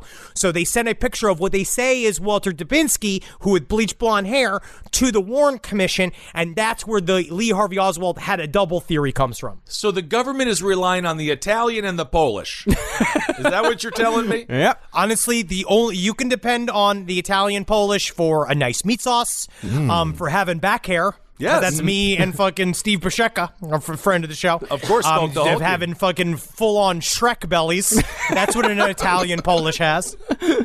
And then you've got the Umbrella Man and the Babushka Woman. Babushka! Despite what we said before, the Umbrella Man was possibly Roy Hargraves, who is a member of the Intercontinental Penetration Force. God, what is that? What is that? Like, seriously, We have what to is ask that? our friend Nadia White if she's ever met the Intercontinental Penetration Force. Yes, I have a And feeling what is she their has. day rate? And by the way, the Intercontinental Penetration Force also included men with such male porn star names as Remigo Arce, Dick Watley, Ralph Schlafter, and Oscar Del Pinto. I am going as Oscar Del Pinto from now on. That is my new fuck name. That is it. Yeah. When next time I make love to Natalie, I'm going to be like, wait a second, no, your husband's not your husband's not here anymore. It's Oscar Del Pinto. Be prepared. Prepare your clitoris. Now, the Babushka woman was not involved in the assassination itself, but she said that she got yellow paint on her shoes, which some think came from newly painted markers that were there to let the assassins know when the president's limo reached the perfect kill zone. Yeah, dude, they sent construction workers out. Yeah, you might think that they were just painting the curb for some, like, non-nefarious reasons or because the curb needed to be painted. But no, they decided to put out direct markers with the umbrella man opening the umbrella and then big, freshly painted curb things that were the yellow zone, the perfect kill zone for the president. It seems so much more difficult this way. Oh, that's what the umbrella man was there for. The umbrella man was there to, when he opened the umbrella, that meant time to kill the president. So we got one guy with the blow dart. We got this fresh paint. It could be. We got the umbrella guy having to open up. Why Possibly. not? I would just say shoot the guy. No, man, this is what I'm saying. They had a choreographer who's like, and a 1, 2, 3, 4, 1, 2, 3, 4. I need energy. Yeah, they had a Bob Fosse out there. Yeah, really? Jungle Cat it, baby. I need you guys to put more jazz into this. Open that umbrella with a plum on the beat. And a 1, 2, 3, 4. And of course, somewhere in there you had James Files, who was tried again and again to take credit for killing the president. And no one will believe him? No one's biting. No. That is so sad. Poor bastard. But things actually go much deeper than ground level, and I'm talking literally. One researcher who made his area of expertise the presidential limousine claims that the only place the fatal shot could have come from was from the sewer grate on Elm Street. Raphael did it. He was very upset. He was very sad. Raphael did it because he had he's the grumpy one. He had an attitude. He's the emotional one. So they believe that someone might have popped up from the sewer and shot the president, like one of the guys who throws the hammers or the wrenches in Super Mario Brothers 3. Of course. But this is one of my favorite sidetracks in all of JFK history. If you watch The Man Who Killed Kennedy, number one, I posted the picture of the limousine expert on my Instagram. This is the expert. If you see him, his eyes are so crossed, it's like they switch sides. But one of these guys talks about how he broke down the Zapruder film footage of JFK's head's exploding. And he's like, I'm using some of the most modern technology in the world. We could see this photo with up to 256 bits of information, which is far surpassing anything humankind will ever do again. And what he did was create these weird points using this highly grainy, destroyed 256 gig, whatever the point. 256 pixel. He's talking about pixels. Yes, 256 pixel picture, right? So it's just a series of grays. He took these things and he created a paper 3D model of what he said that the head wound actually looked like. And it showed that the only way you could see through using this 3D model, it's the only way that you could tell that the shot actually came from below and to the right of the president and blew out his brains. And so they had a guy named Jack Brazil run underground trials to see how fast you could get from Dealey Plaza through the sewers out to just some random, just like drainage ditch where he said all of the shooters went from, where someone came from the fucking grate down to a thing. And Jack Brazil, he's like, and I'll tell you what, me and my team, we ran this run. We ran it in 45 minutes, and that was with 2 coffee breaks. But then we got it down to 37 minutes, and then we got it down to 32 minutes, and then we got it all the way down to 23 minutes. And that's all it took. But no one's asking for a time. No one asked. No one cared. There is no time frame. We have no clue. But you know Jack Brazil is legit because he's got one of those mesh cowboy hats. Yes, you got to believe him. So in order to clarify the Kennedy assassination, they made it more blurry. Yeah. So then they could really figure it out. Maybe Dogman did it. One of my favorite moments from all the JFK conspiracy documentaries that I watch is of Jack Brazil standing in the sewer, like with his head poking out at fucking Dealey Plaza. It's just his head, just half of his body poking out, and he's just looking around, surveying the scene. Honestly, just like this. It was just like this. Sitting ducks. If you want to learn more about Dogman, we have our special coming out very, very soon, and we talk about Dogman, and it's very, very interesting, and I think you'll like it. Well, the man in the sewer might have been Frank Sturgis. Might have been. Frank Sturgis was one of the 5 burglars in the Watergate scandal, which led to the resignation of President Richard Nixon. And Sturgis was not the only Watergate plumber said to be in Dealey Plaza that day. This, of course, brings us to the 3 tramps. The 3 tramps are such a fun another one of these of like, I'm not quite sure I'm not sure why they're always looped in to the JFK assassination. I don't know why that picture, but it's a famous picture of these 3 dudes. Well, there's a reason why they get lumped in. Because after the assassination, Dallas police arrested 3 men appearing to be hobos in the railroad yard behind Dealey Plaza. And the reason why there's so much controversy is because all 3 of these guys were quietly released without charge or record of detention later that day. Is it possible that the cops were busy doing an investigation of the assassination of a president? How dare you? I don't know, but like, what are they being charged for? They're fake hobos. Well, you know what? I think we can take care of them next week. You're getting a ticket for impersonating a hobo. Well, I guess I'll take my bindle and I'll go back to my fucking mansion. Now, we don't know for sure who these men were, but there are theories. One is that 2 of these men were Chauncey Holt and Charles Rogers, men linked with the CIA. And they were accompanied by E. Howard Hunt, whose deathbed ramblings you heard last episode. Yes. Oh, it's the LBJ. We had pepperoni pizza, and I remember JFK saying, fuck that pizza if it had tits. I'll remember.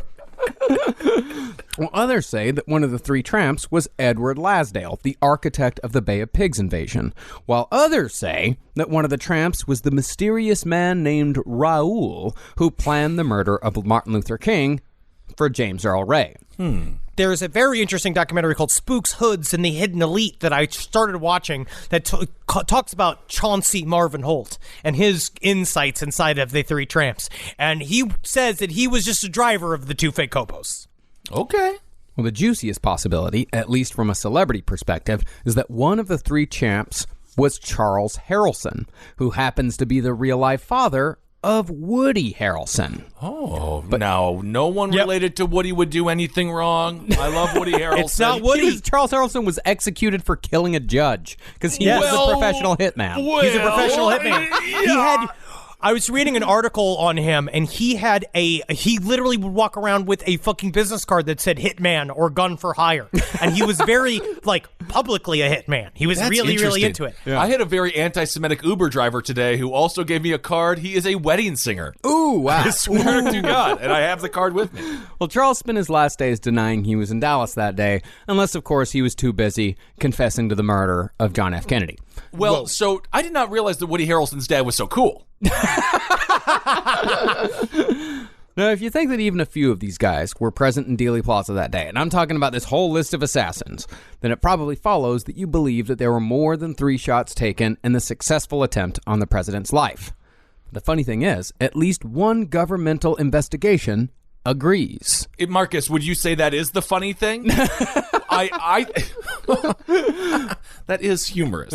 Yes, because this is the core belief. If you believe that there were more than 3 shots, there's a conspiracy. Somebody else was there shooting. Right. Well, in 1975, Representative Henry Gonzalez introduced a bill calling for further investigation into the assassinations of JFK, RFK, and MLK. Jeez. This was known as the House Select Committee on Assassinations. And while they did report that the Warren Commission was mostly correct, they concluded that there were actually 4 shots that day, not 3. Interesting. Using a previously undiscovered audio recording from a police dictabelt that just happened to be recording an open channel on a policeman's dispatch radio that was in the president's motorcade, they determined that 3 shots came from the book depository, while a 4th came from the grassy knoll. And of course, the dictabelt is a great belt to use, especially if you're a young boy and you get unwanted boners.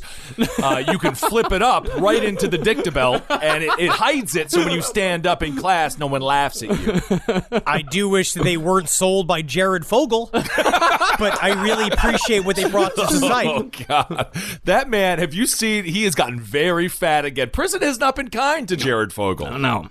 At least the pressure's off. For him to keep the weight off. Yeah, it's hard. It's hard. Yeah. However, the accuracy of this report and their methods of arriving at this conclusion, the 4 shots conclusion, are, of course, highly debated. Some people say they did it all wrong. Some people say they did it absolutely right. But Marcus, everybody is right, though. Everybody's right about whatever they say is correct, because that's how you know that it's correct, because they said that it was correct. Mm-hmm. Right. My big wiggity view of this at this point, with the amount of hours that we have spent forcing this shit into our brains, is what if, like Lee Harvey Oswald, we have said it here on last podcast on the left that we believe that Lee Harvey Oswald took those shots. Yeah. We know that he was that's why we did not cover all of the various methods that said Lee Harvey Oswald was completely innocent, or that he was a double, or he was fighting on the president's behalf, which I think is hilarious. But because we believe he took those shots. I am starting to believe that perchance, yes, there was a plan in action to kill the president. Maybe, right? Who knows? But I know this might be magical thinking, more magical thinking than ever before, but who knows? What if Lee Harvey Oswald rolled into Dealey Plaza to kill the president that day, and they're also magically, straight up, there's nothing to truly back this, the plan to kill the president was also happening at the same time. That you had CIA operatives mixed with mafia people trying to kill the president at the same exact time that Lee Harvey Oswald was also there to kill the president, because it literally was a big fat turkey shoot. He was put down in a public strip, slowly shown in front of all these assassins, and maybe the way that Lee Harvey Oswald Forrest Gumped his way into so many different parts of history, maybe this was one last time where he arrived into the middle of the CIA trying to kill the president, but he was the one that did it. Hey, maybe, man. I mean, there is something magical when it comes to JFK. Again, look no further than Bob Dylan releasing a 17-minute song, the first song in over a decade. Well, we're doing our JFK series? It's crazy. What's the odds of that? I don't think Bob Dylan is a fan and was inspired 6 weeks ago. I don't think that's Bob true. Dylan probably has some hard F words to say for anyone who listens to a podcast. I would actually love to hear the Nixon tapes of Bob Dylan. I think they might shatter Mr. Tambourine Man for a lot of people. They say anybody can make a podcast with a microphone, but no one ever asked me. I got a lot of thoughts. I'm going to do one about baseball. So now that we've gone through the crime scene, let's talk about what went on with the president's autopsy. Now, one of the biggest points of contention when it comes to the autopsy is what doctors at Parkland Hospital claimed to have seen when the president's body came in versus what was reported at the official autopsy done at Bethesda Naval Hospital. At Parkland, doctors thought that the wound on the president's neck looked like an entrance wound, suggesting the placement of a shooter on the grassy knoll or elsewhere, but definitely from the front and not the book depository.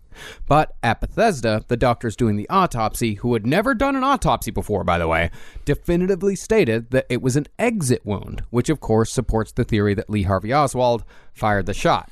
Okay, if you're a professional and you're doing autopsies, exit and entrance wounds are pretty freaking different. Well, however, it must be said that doctors in Dallas did not examine the wound fully. They just eyeballed it, and claims that they definitely knew that it was an entrance wound are erroneous. But isn't the entrance wound much smaller? Isn't it much smaller than the exit wound? Doesn't the exit wound kind of have more of an explosion type thing?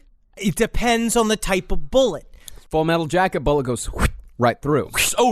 Very smooth. Yes. Oh. And if you look at the wound on his neck on the published autopsy reports, they're saying that they are different than what they saw. The ones that they showed that to the Warren Commission and to the public, they think that might have been after they had cut it open to examine it. Right. I'm not certain. I don't know. Yeah. Well, tellingly, these doctors only started making the claim that it was definitely an entrance wound after they started getting attention for their statement that they thought it was an entrance wound. Because that's what they first said. They said, I think it's an entrance wound. I thought that it was an entrance wound. So this is more people who are not necessarily used to being in the public eye having cameras thrown in their faces and microphones thrown at their mouths and be like, talk. Well, getting attention. Yeah. You know, okay. And getting positive reinforcement for saying this shit. Right. But what's a little more difficult to mistake is that those doctors in Dallas also swore that the right rear of the president's skull had been blown out. But when it arrived at Bethesda Naval Hospital, the back of the president's head was intact, other than an entrance wound. And it said the man responsible for this was an embalmer named John Liggett. Liggett! Love it. Yeah, John Liggett, they said he was the fucker that could really get it done. They all blamed John Liggett. They said John Liggett had the tool. No, he had the tools. He had a gambling addiction. And so he needed the money. So they easily had pressure on him. They had a lever on him. Right. And then he went in and built a whole fake head to the back of JFK. He built this whole thing in the night. And then went to his gambling flop house with his family to hide until it was all blown over. But honestly, what I don't understand is why would someone with a gambling addiction need money? Because all you do is make money when you gamble. So it seems strange to me in that way. I don't think he would need the cash. But I remember the guy talking about him in the guy talking about John Liggett in The Men Who Killed Kennedy was like, and I'll tell you what, I knew John Liggett, and he's the type of guy where you need a face. You lost your face, he could build you a new face. Zippity doo dah. He could go. You need ears, he make you some ears. He make a nose. I watched him make a nose out of a bunch of, literally it was a bunch of donuts. He piled them all together, and that was the most incredible. I thought that nose was going to be sniffing when he was done with it. Well, there was also something fishy about how the president's body arrived in Washington, D.C. When the corpse left Dallas, it was wrapped in cloth in a bronze casket so large the handles had to be broken off in order to fit it through the door of Air Force One. Pretty distinct casket. But when the body was wheeled into Bethesda Naval Hospital for the autopsy, it was in a body bag and a gray metal casket. What's the deal with the switcheroo? I don't know, What's Mr. the Stein. deal What with is the the deal? switcheroo? Honestly, what is the deal with the switcheroo? We don't know. Is it possible that the casket that they had put him in at first was just covered in his brains? And they were just like, well, let's clean it up? Or maybe it was too big and they were like, we want to get it into the hospital, so let's put him in a smaller one? We don't know. Don't know. These are the points where conspiracy is created. I see. But there were far more dubious goings-on when it came to the autopsy. And here's where we finally get to what we think happened. Yay! From here on out, I'm being totally serious in what I'm saying. And while I am not telling you that this is definitely what happened, I am telling you that this is absolutely the theory that I subscribe to. Okay. And that's how we got you fucking legally. You try to tell us we're not saying it is, but we're saying it's something that we think. Yeah, you guys called the last podcast lawyers that don't exist and made sure that this is all in the up and up? No, I have a lawyer. His name is Oscar Del Pinto. He's incredible, and I tell you what, he can come 3 feet. Really? That's the craziest load I've ever seen. I love our lawyer. Yeah, it seems like it might just be you. Now, as far as all the conspiracy theories go, when it comes to the murder of the president, the aspect of the cover-up itself has always been the part that intrigued me the most, because there's more evidence for a cover-up than for anything else. And as we know from American history, particularly 20th century American history, the biggest government scandals have not been the crimes themselves, but rather the cover-ups. Mm-hmm. And this might be another one of those cases. For me, the conspiracy theory that holds the most water is the one that looked at the death of the president from the perspective of a cold case murder. And the seeds for that theory came from a ballistics expert in Baltimore named Howard Donahue. Honestly, if you're going to be a ballistics expert, Baltimore's a great place to be. Yeah. There is a lot of bullet holes. Mm-hmm. Yep. And if you just have to carry a block of gel around and catch a couple to really train yourself. Love Baltimore. Love Baltimore. Love it. See, Howard Donahue had participated in a firearms exhibition of sorts for CBS News in 1967 to see if it was possible for Oswald to fire 3 shots and hit a moving target in 5.6 seconds, which was the time the Warren Report said it took Oswald to kill the president. Come on and kill a president! I am happy that this has awoken your love for musical theater once again. I just love that song. There's so many good songs in it. Well, that's the thing, is that, that was one of the Warren Commission's many mistakes. And this is also another place where conspiracy was born. It was not 5.6 seconds that Oswald took between shots 1 and shots 3, because that's ridiculous. It was twice that. It was 11.2 seconds. How did they mess that up so bad? I guess they were just I think they were lazy. I think so much of this stuff comes from human laziness. Yeah, a lot of it I does. don't know if it's. You know what? I would say it's not. I'm not going to give him the credit of saying laziness. I think it's the opposite. I think it's just they wanted it to be done.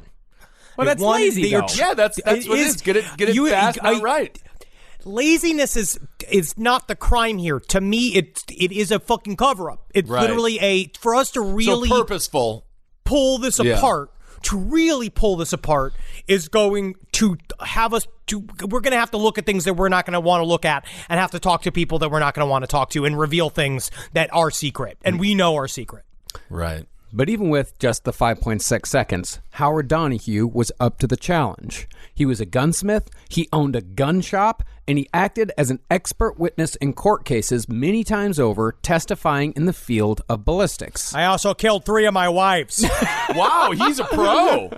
In other words, Donahue knew his shit when it came to guns. And out of all the people CBS asked to replicate Oswald's supposed feat, Donahue was the only one who pulled it off, although it did take him 3 times to do it. Okay. Why didn't they just fucking arrest him afterwards? Being like, yeah, and that's it, sir, you are guilty of murdering the president. I'm a reenactor.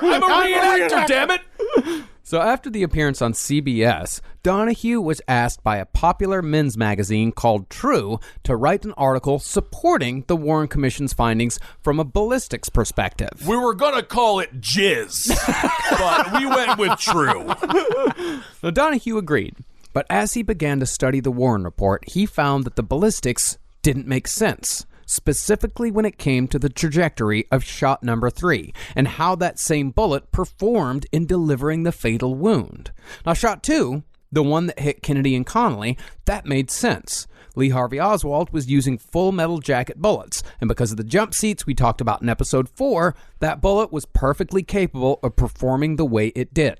But this is actually, they wanted to push what the Warren Commission said, right? Because didn't they say that the first shot was the one that went through Kennedy into Connolly?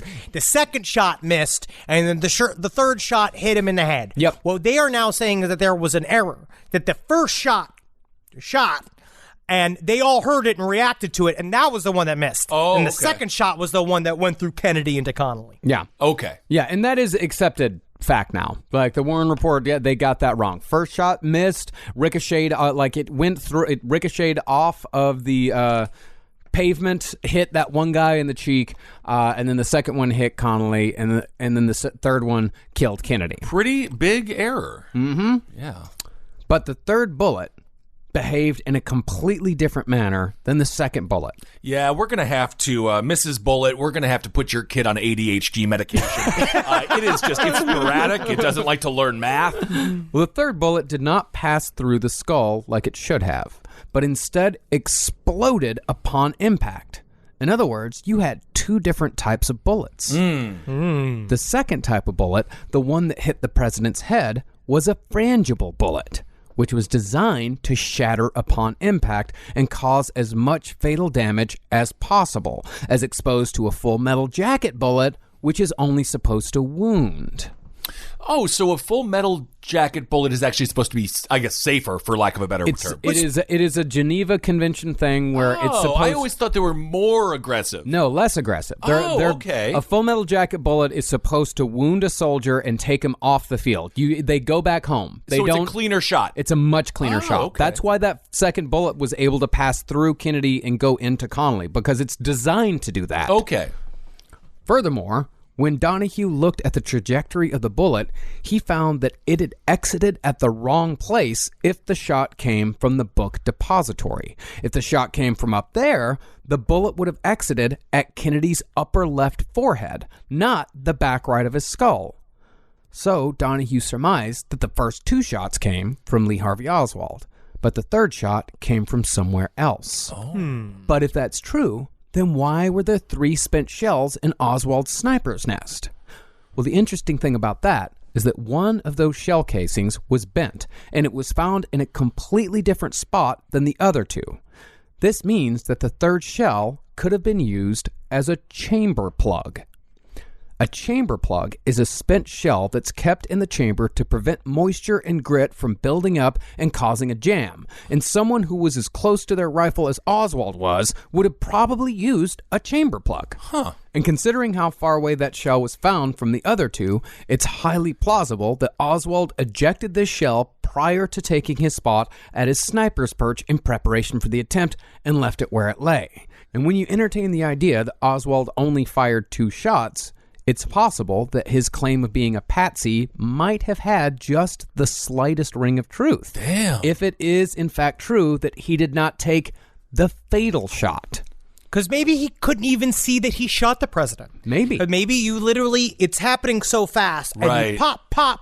You are frightened. You've done the thing. You've built up to this passion point. You've expended. You shot the things. All of a sudden, oh, fuck, what have I done? Right. What have I done? I can't believe I did it. I'm going to try and fucking get out of here. But as you shot, and you're like, oh my God, what did it? And then you, from the book depository, see his brains just explode.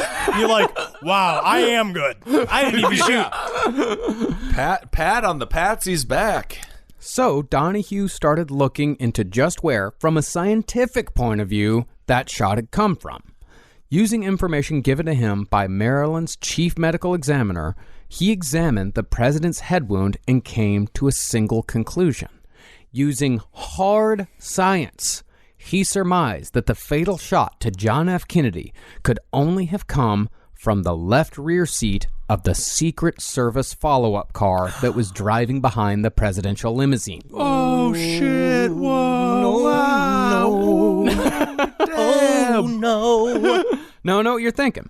You're thinking that this is just another conspiracy theory that blames the CIA, who were working in conjunction with the Secret Service to take down the president. No, I'm thinking this is just another conspiracy theory that blames the CIA, who are working in conjunction with the federal government to take down the president. So I'm actually thinking about Chinese takeout. I'm really very hungry. But that's not what I'm saying at all. The evidence does not point towards a vast government conspiracy, at least not in the action of killing the president. Instead, it suggests the possibility that the tragedy of November 22nd, 1963 was nothing more nefarious than a workplace accident. The ultimate whoopsie-doo. what? So you tell me that the Secret Service has one of those things that factories have where it's like 0 days until it does. And they're like, 198 days is since we've killed the president. Isn't that Yeah, nice? and then they just flip it to 0. Oh, Damn it. There's a ton of evidence behind this, and I'm going to go through almost all of it. There's Hell yeah. actually so much evidence that we do not have time to go into every single bit of evidence here. And we can cover a little bit more on the Relaxed Fit episode that we'll be doing at some point. So the story will continue, I'm sure. Also, if you watch a documentary called The Smoking Gun, that has a lot of good information on this story. Now, you're probably wondering that if this is true, then why aren't there any witnesses to something so obvious as the Secret Service agent firing the shot that kills the president? But there were witnesses. At least one witness told the Dallas police in a statement given immediately after the shooting that he saw a flash of pink come from the Secret Service car, which could have been a muzzle flash from firing the rifle. Yes. And they also, you remember, shots were already coming from the book depository. So everybody was in a fucking panic. Right. And because of the nature of Dealey Plaza, the shots were echoing around the entire triangle. So it was, who knows what was happening directly in the moment of the president's death. There was another witness who said that after the first 2 shots, she was under the impression that the Secret Service was firing back at the shooter because she thought she heard and saw a shot from the Secret Service car. And again, these statements were given directly after the shooting, as opposed to other on-the-ground witness statements that were given years later after those witnesses had time to invent a story and convince themselves it was true. Right. Not saying those people are lying, but when it comes to eyewitness testimony, the further you get from the event, the more likely that testimony is going to be useless. Absolutely. But this theory has something even better than eyewitness testimony, which, like I said, can be highly unreliable. This theory has smell. Yeah. Ooh. This is a smelly one, man. This is a smell testimony. There were 11 witnesses in the motorcade who reported the smell of gunpowder at street level, including Senator Ralph Yarborough, who's right up there with Ann Richards when it comes to trusted Texas politicians. Yarborough's a good man. Okay, I'm not gonna. I didn't say anything wrong I with didn't even him. make fun of his name. I don't care that he's named Ralph, which is also a euphemism for vomit. I don't care. I don't care. I like Ed Koch. Yeah, sure. He lost his seat in refusing to participate in the Southern Strategy. Ralph Yarborough's a good man. I have never said anything against him. You might say that these people were just smelling the shots from the depository, but on that day, the wind was blowing 15 miles an hour away from the limo, meaning the smell could not have traveled toward the limo from the depository. In fact, one cop gave testimony that he was standing on the railway bridge and smelled gunpowder wafting up from the motorcade as they were speeding below on their way to Parkland Hospital. You can just see a redneck like Pepe Le Pew just floating towards the gunpowder, madly in love.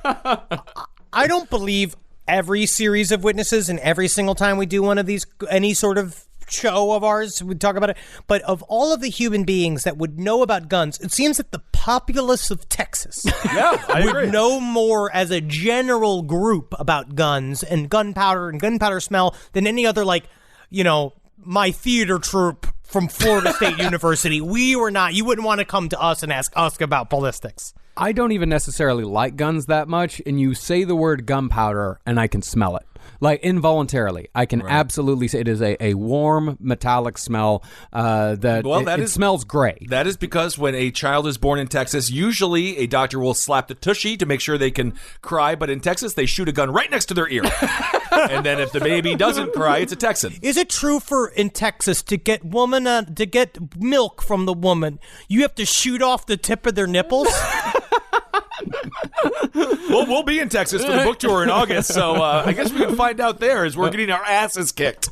Well, the point is that gunpowder is a strong, distinct odor. And this motorcade was chock full of Texans with quite a bit of firearm experience. Right. I mean, the smell of gunpowder is unmistakable. Nothing smells like gunpowder.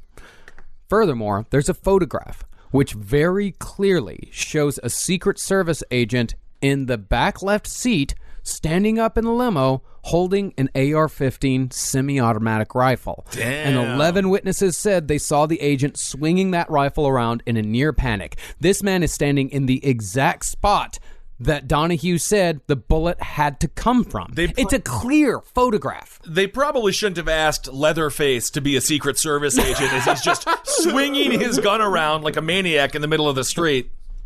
But before we get into the nitty-gritty of the how, let's explore the reasons why the Secret Service fucked up this badly. To understand that, you've got to understand just how much the Secret Service had been working that year. JFK was a president on the move, and the average Secret Service agent logged about 80 overtime hours each month working for President Kennedy. In fact, during the Texas trip, they'd been working double shifts for 3 days straight.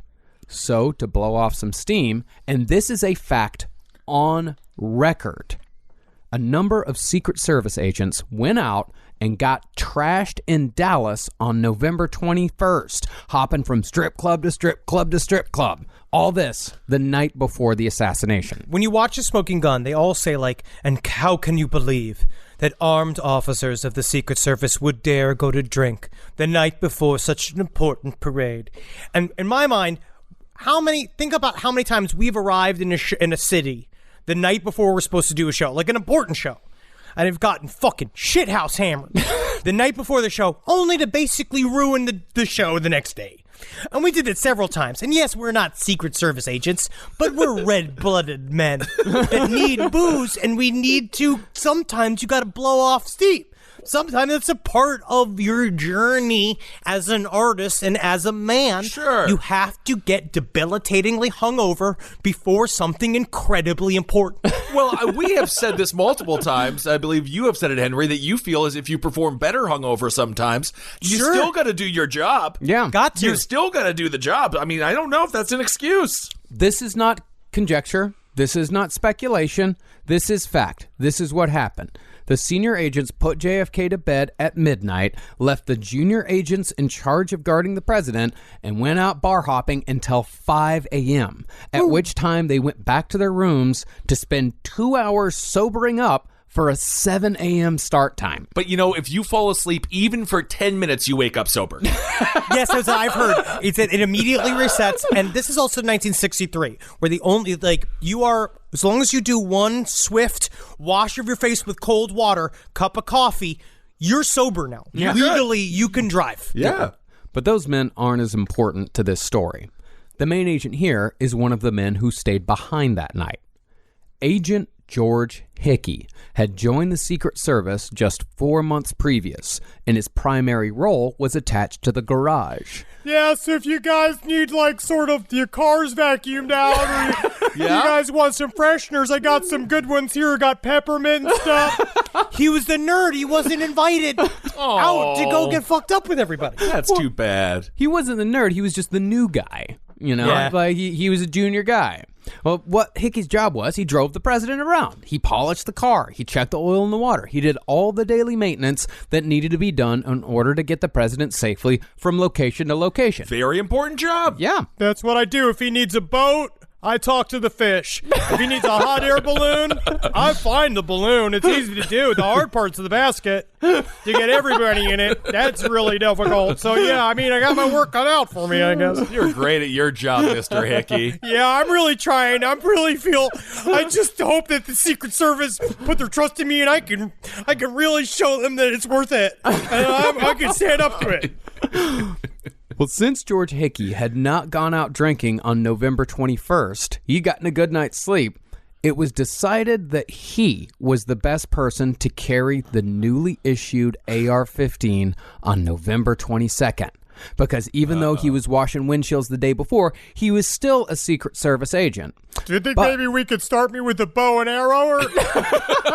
Because this is a lot, honestly. This is quite a bit. I feel a lot of responsibility. You feel a lot of pressure with this. AR-15 was a brand new gun at that time. Wow. It was not something that was standard issue. It wasn't like now where, your neighbor has 4 AR-15s. Right. This was this is brand new shit. I could use a whip or something. Even honestly, I prefer a megaphone or something, and I could tell people to be safe, and I could say, hey, don't shoot the president with it. And the other thing was that even though he was a Secret Service agent, he was still new at the job. And he was extremely nervous to suddenly be in such a key position because everyone, especially the Secret Service, knew that Dallas was a highly dangerous place for the president. Now, according to the statement Hickey gave, he stood up and cocked the rifle after the third shot and held that position without firing his weapon until the motorcade reached Parkland Hospital. I wouldn't even think I was shooting my weapon. It was the opposite. I put a cork on the end of it to make sure it wouldn't shoot because I wanted everybody to be safe. Really? But witnesses and other Secret Service agents told a different story. According to another agent, the rifle was, quote-unquote, ready to go, meaning it was cocked and loaded with the safety on for the whole trip. Safety off? On. So the safety was on. The safety was on. Safety but was on. It was cocked and loaded. George Hickey said he stood up and cocked and loaded the gun himself. But another Secret Service agent said that fucker was already cocked and loaded with the safety on. That's the thing about people who are super hungover. They cannot tell a lie. They are they're in too much pain. They are just, it makes them maybe sound a little angry and mean. The most honest people in the world are people who only are on an hour and a half of sleep and 19 bourbons, and you're just scraping stripper stuff off of you, all their residue off of you in that morning. Yeah. Yeah. Furthermore, 11 witnesses saw a Secret Service agent holding the rifle before the third shot. And some of the witnesses said they saw the Secret Service agent stand up with the rifle and fall back down on the seat almost immediately. Oh my God. He did not Mr. Magoo this. Whoa, no, Hickey, you done it again. Wow. Oh, no.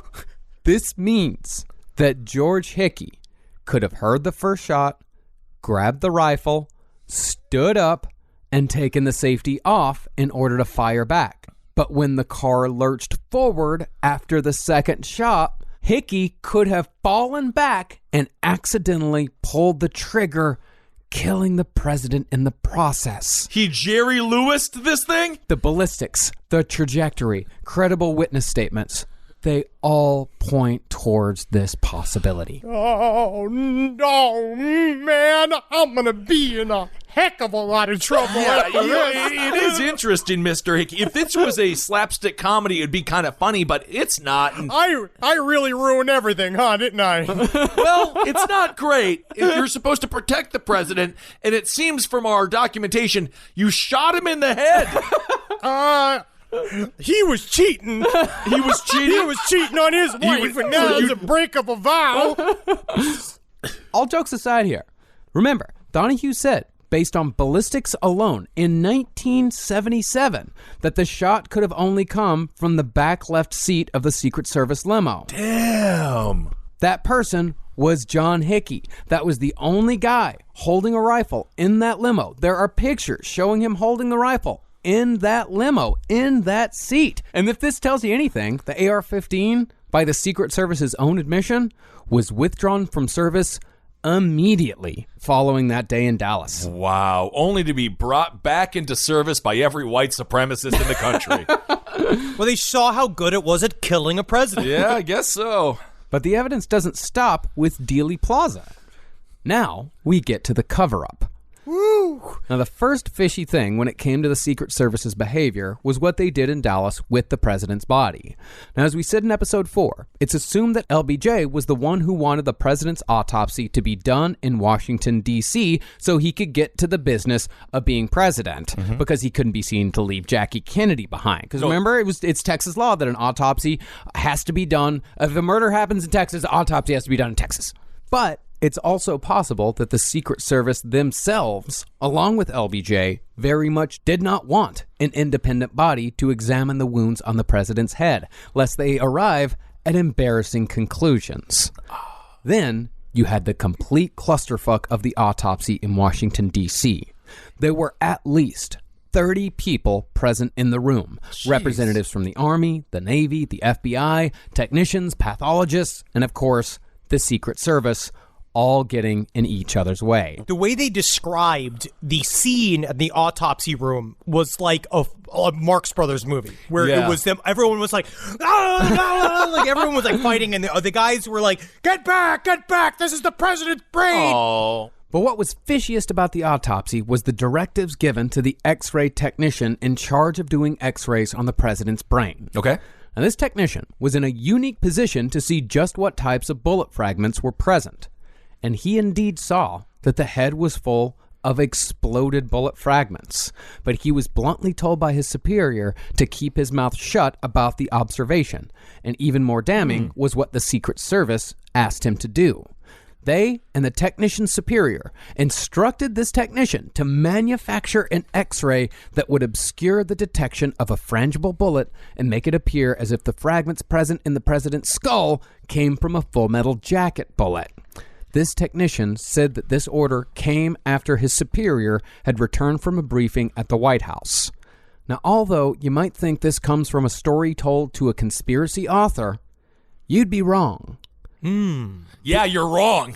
You're wrong. So, hey, how does that feel? Also, it's Armalite.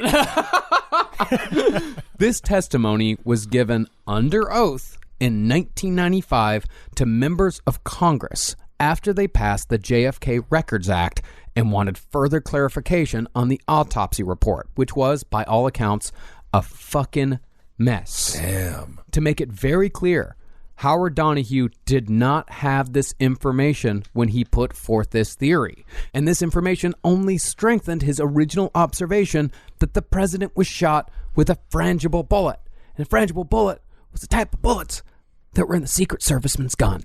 Oh, man, that's not good. None of this is good. And I'm thinking that none of this is going to be good for Hickey as well. Oh, Hickey, you done it again. And there is just no getting out of this. I really stepped my foot in it, huh? You really did, Mr. Hickey. And by the way, The Secret Service somehow managed to destroy all of their records concerning the JFK assassination just a week before their subpoena came from Congress during that 1995 investigation.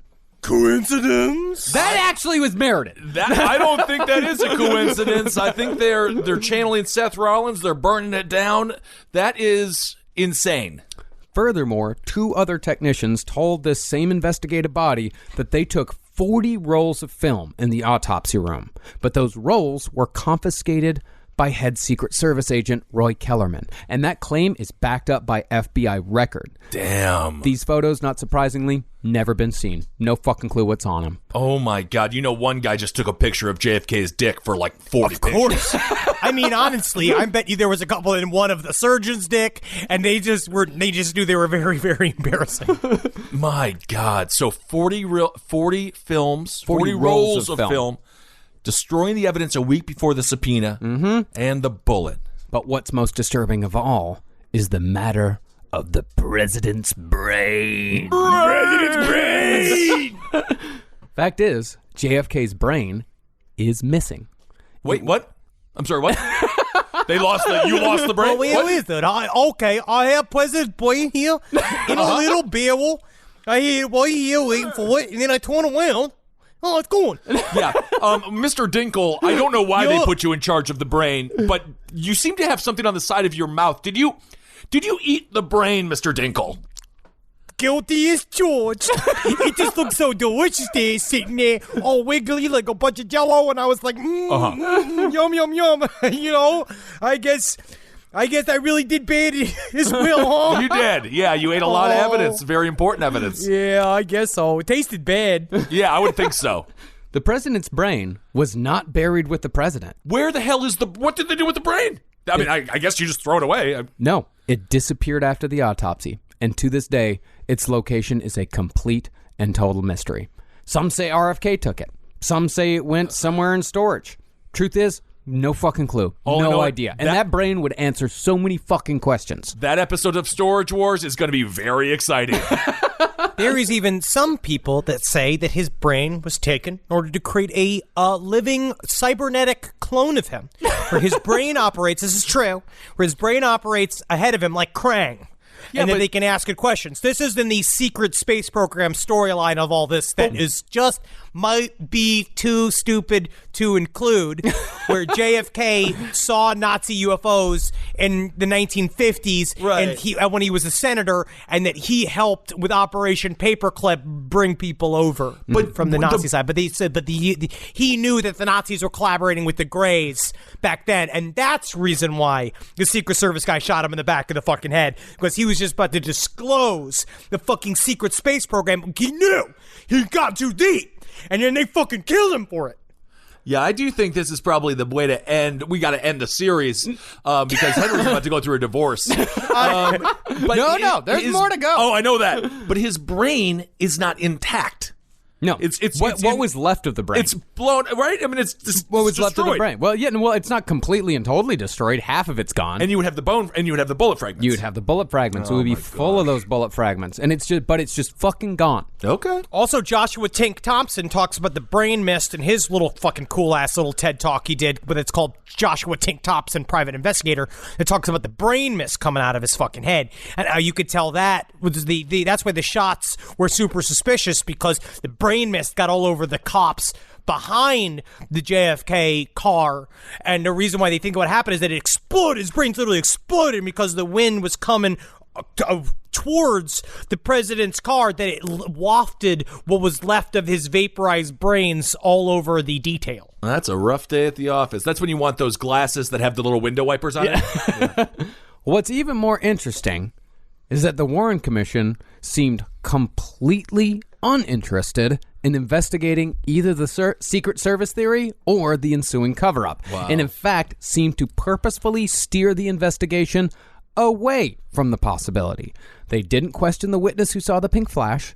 They didn't question the witness who saw the agents firing back after the second shot, and they did not inquire after the 40 rolls of film taken in the autopsy room, or where the fuck the president's brain was. Damn. Marcus, they didn't want to be nosy. Yeah, that's not their job. Yeah. Furthermore, out of all the people in the 12 cars behind the president's limo in the motorcade that were facing the president's limo when the president was shot, only 6 people out of all of the people in the motorcade were called as witnesses. And out of those 6, 4 smelled gunpowder on street level.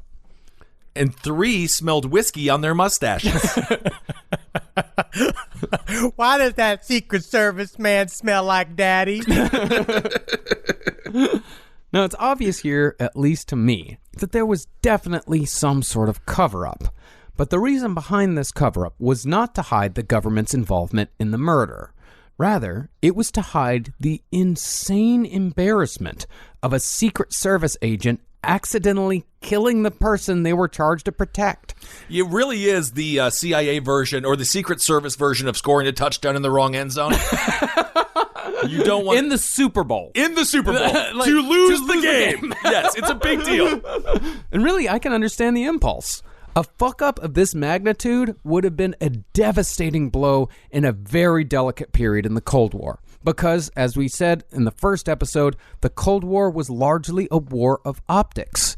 If it got out that America accidentally killed its own president, then that would have become the Soviet Union's go-to when talking about the superiority of the Soviet Union, which would have made diplomacy with other countries when it came to arguing from the point of American superiority highly fucking difficult. So, literally, the Secret Service was like Billy Madison in that bit where he's like, they're all going to laugh at you. They literally were just like, Fidel is going to make fun of us forever. Yes, exactly. The Soviet Union's been like, so you want us, yes, we can move the missiles, we could, wait a second, I'm just getting a report, and then, holy fucking shit. This is the funniest single thing I have read on the face of the planet. I am just...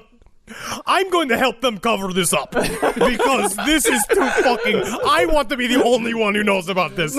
God. I mean, you think of that as like, oh yes, do you want capitalism? Well, if you want your president to be shot in the fucking head by his own people, I guess you can go for capitalism. But, you know, if not... It really is it's a PR nightmare for the United States that lasts forever. Yeah, I guess so. And I would assume that's the end of the Secret Service. We'd probably have a different version of the Secret Service called, I don't know, we don't kill the president, guys.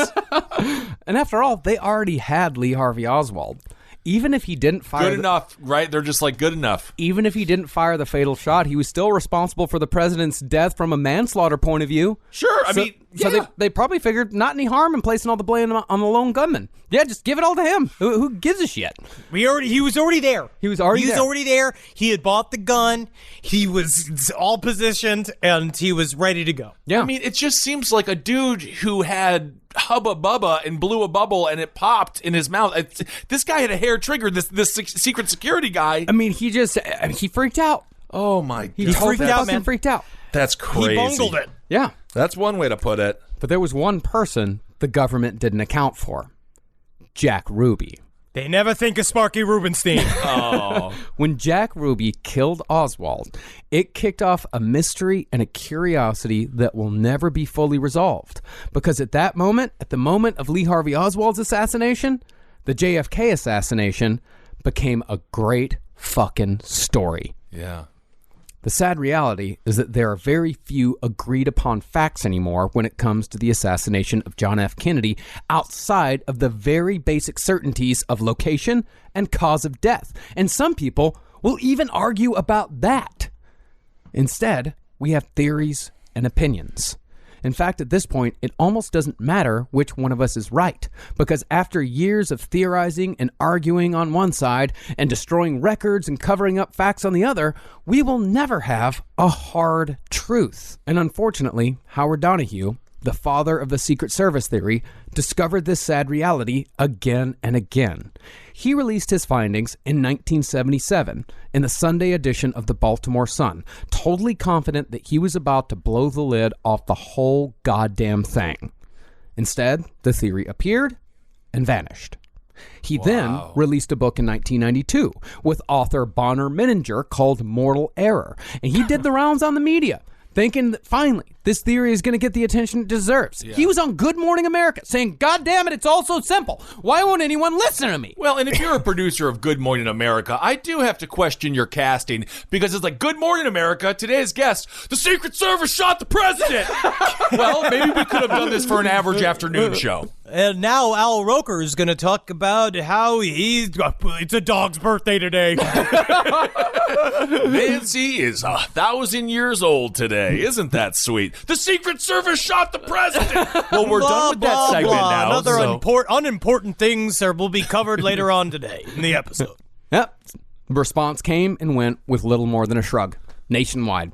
Then, my God. In 2014, a documentary called The Smoking Gun, featuring an Australian cold case detective named Colin McLaren, was released. And it came and went without fanfare. And in some cases was even derided without reason by the media. Just for fun. They're always complicit. Yep. Each book that is released, each documentary, each new bit of information, each testimony, each scientific advance in ballistics, every single fucking one of them only strengthens Howard Donohue's original claim that he made in 1977. Wow. In fact, this is one of the few JFK conspiracy theories that actually becomes more true the more truth comes out. I thought that it was something to do with the Greys. Henry was saying something about aliens. He knew about the Nazi UFOs and he killed them to shut him up. So the question here, why is this theory not more widely accepted? Oh, that's a good one. Why are most of you hearing it just now for the first time? Well, I got my answer to this question during a conversation I had with a friend a few weeks ago. Mm-hmm. Laid the whole thing out, expecting to blow his fucking mind, and he's primed for all this shit. Is he your communist friend? No. Okay. But after telling him, he said, Huh. No, yeah, great, yeah. Well, and what you're like, reaction? Honestly, and you're just standing there. And I told my wife about it, naked and yelling, while I waited for the shower to heat up. And she said, huh. Well, maybe you should pay your heat bill, but it just takes a while for the shower to heat up. It's an old building. They just don't take you seriously, Marcus, which is why you need to kill these people. No, but I mean, I think the thing is the only... We have no power. We have no power over this. So if you even entertain it, all it will do is drive you nuts. Is the ultimate safety. Where it's just like, okay, I don't know, cool. Well, that's all the reaction this theory usually gets, despite all the evidence. Because no, I've seen people, when you tell them about the fucking CIA, and you tell them about, like, oh man, fucking badge man right here, like, they'd be like, holy shit, dude, like, that's fucking awesome. That's because an accident isn't sexy. An accident does not make sense in a story that we're all trained to accept is a grand narrative full of villains and shadowy figures. This theory does not have the air of mystery that a hit job perpetrated by the Chicago Mafia because JFK had sex with the wrong woman does. Right, no. Right. Nor is it coupled with the rage that comes from thinking that this is all a CIA conspiracy coup that keeps us all from living in a better world than the one we have to fucking deal with now. Mm-hmm. Instead, this is a theory of the kind of uncaring, universal chaos that we all have to face every day of our lives. And maybe it's difficult for us to accept that a man of John F. Kennedy's stature is just as vulnerable to a stupid accident as you or me. It's a little bit easier to accept once you realize he loved vanilla and peach ice cream. But no matter what the reason was that prevented this theory from taking off, Howard Donohue still died in relative obscurity, having made only the smallest ripple in the vast world of JFK conspiracy theory. Wow. There it is, folks. That is awesome. This is a lot. It's a lot to take in. I understand. This is a thick one, man. And who knows? My jury is still vaguely out, only just because, again, I am of the same mind that you do want it, and I find myself guilty of that same thought process, is that you want it to be more dramatic. You want it to be more interesting and more dark and convoluted because of how important this moment ended up being to all of history. But sometimes it's really just about the fact that life just sometimes takes a left turn. Sometimes you just get fucking kicked in the nuts, and there ain't no reason why except for the fact that it was your time to get kicked in the nuts. It's pure chaos. The world is organized chaos. I think this is probably the scariest conclusion that one could come up with. Truly, it is. It's just it is a terrifying. It's butter hands. It's a terrifying thing to accept. It is. So yes, indeed. All right, there's 5 parts on 6 parts. Oh my God, I've lost track. That's 6 parts on JFK. Hire hunks moving junk. There's a lot to unpack here. Thank you all so much for listening to this series.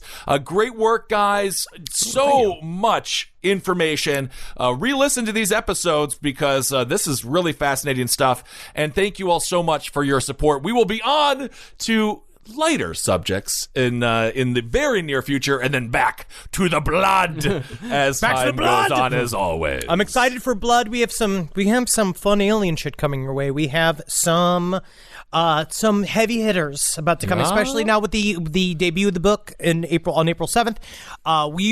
We had a lot of shit planned. So next week, what we were going to do for you guys, we're going to do a Laxfit next week because we are changing up our plans because we had a whole thing set for April that is now not happening. So what we are doing is rejiggering and repositioning, and then we're going to be back with more fucking aliens, serial killers, and fucking general weird shit. Very excited for this summer because we're going to have a lot of time now to really get into some weird shit. Absolutely. Everything you've come to love from the last podcast on the left, we will be giving you as always. Also, August. We are on the road in August. We cannot wait to see everyone there. We're going to have specific dates coming out for you in extremely short amount of time, so we will get that to you. Obviously, we got a lot of time until August, but we will get that out to you as soon as we possibly can. Thank you all so much for everyone who has pre-ordered the book. It's doing really, really well, and that makes me very proud,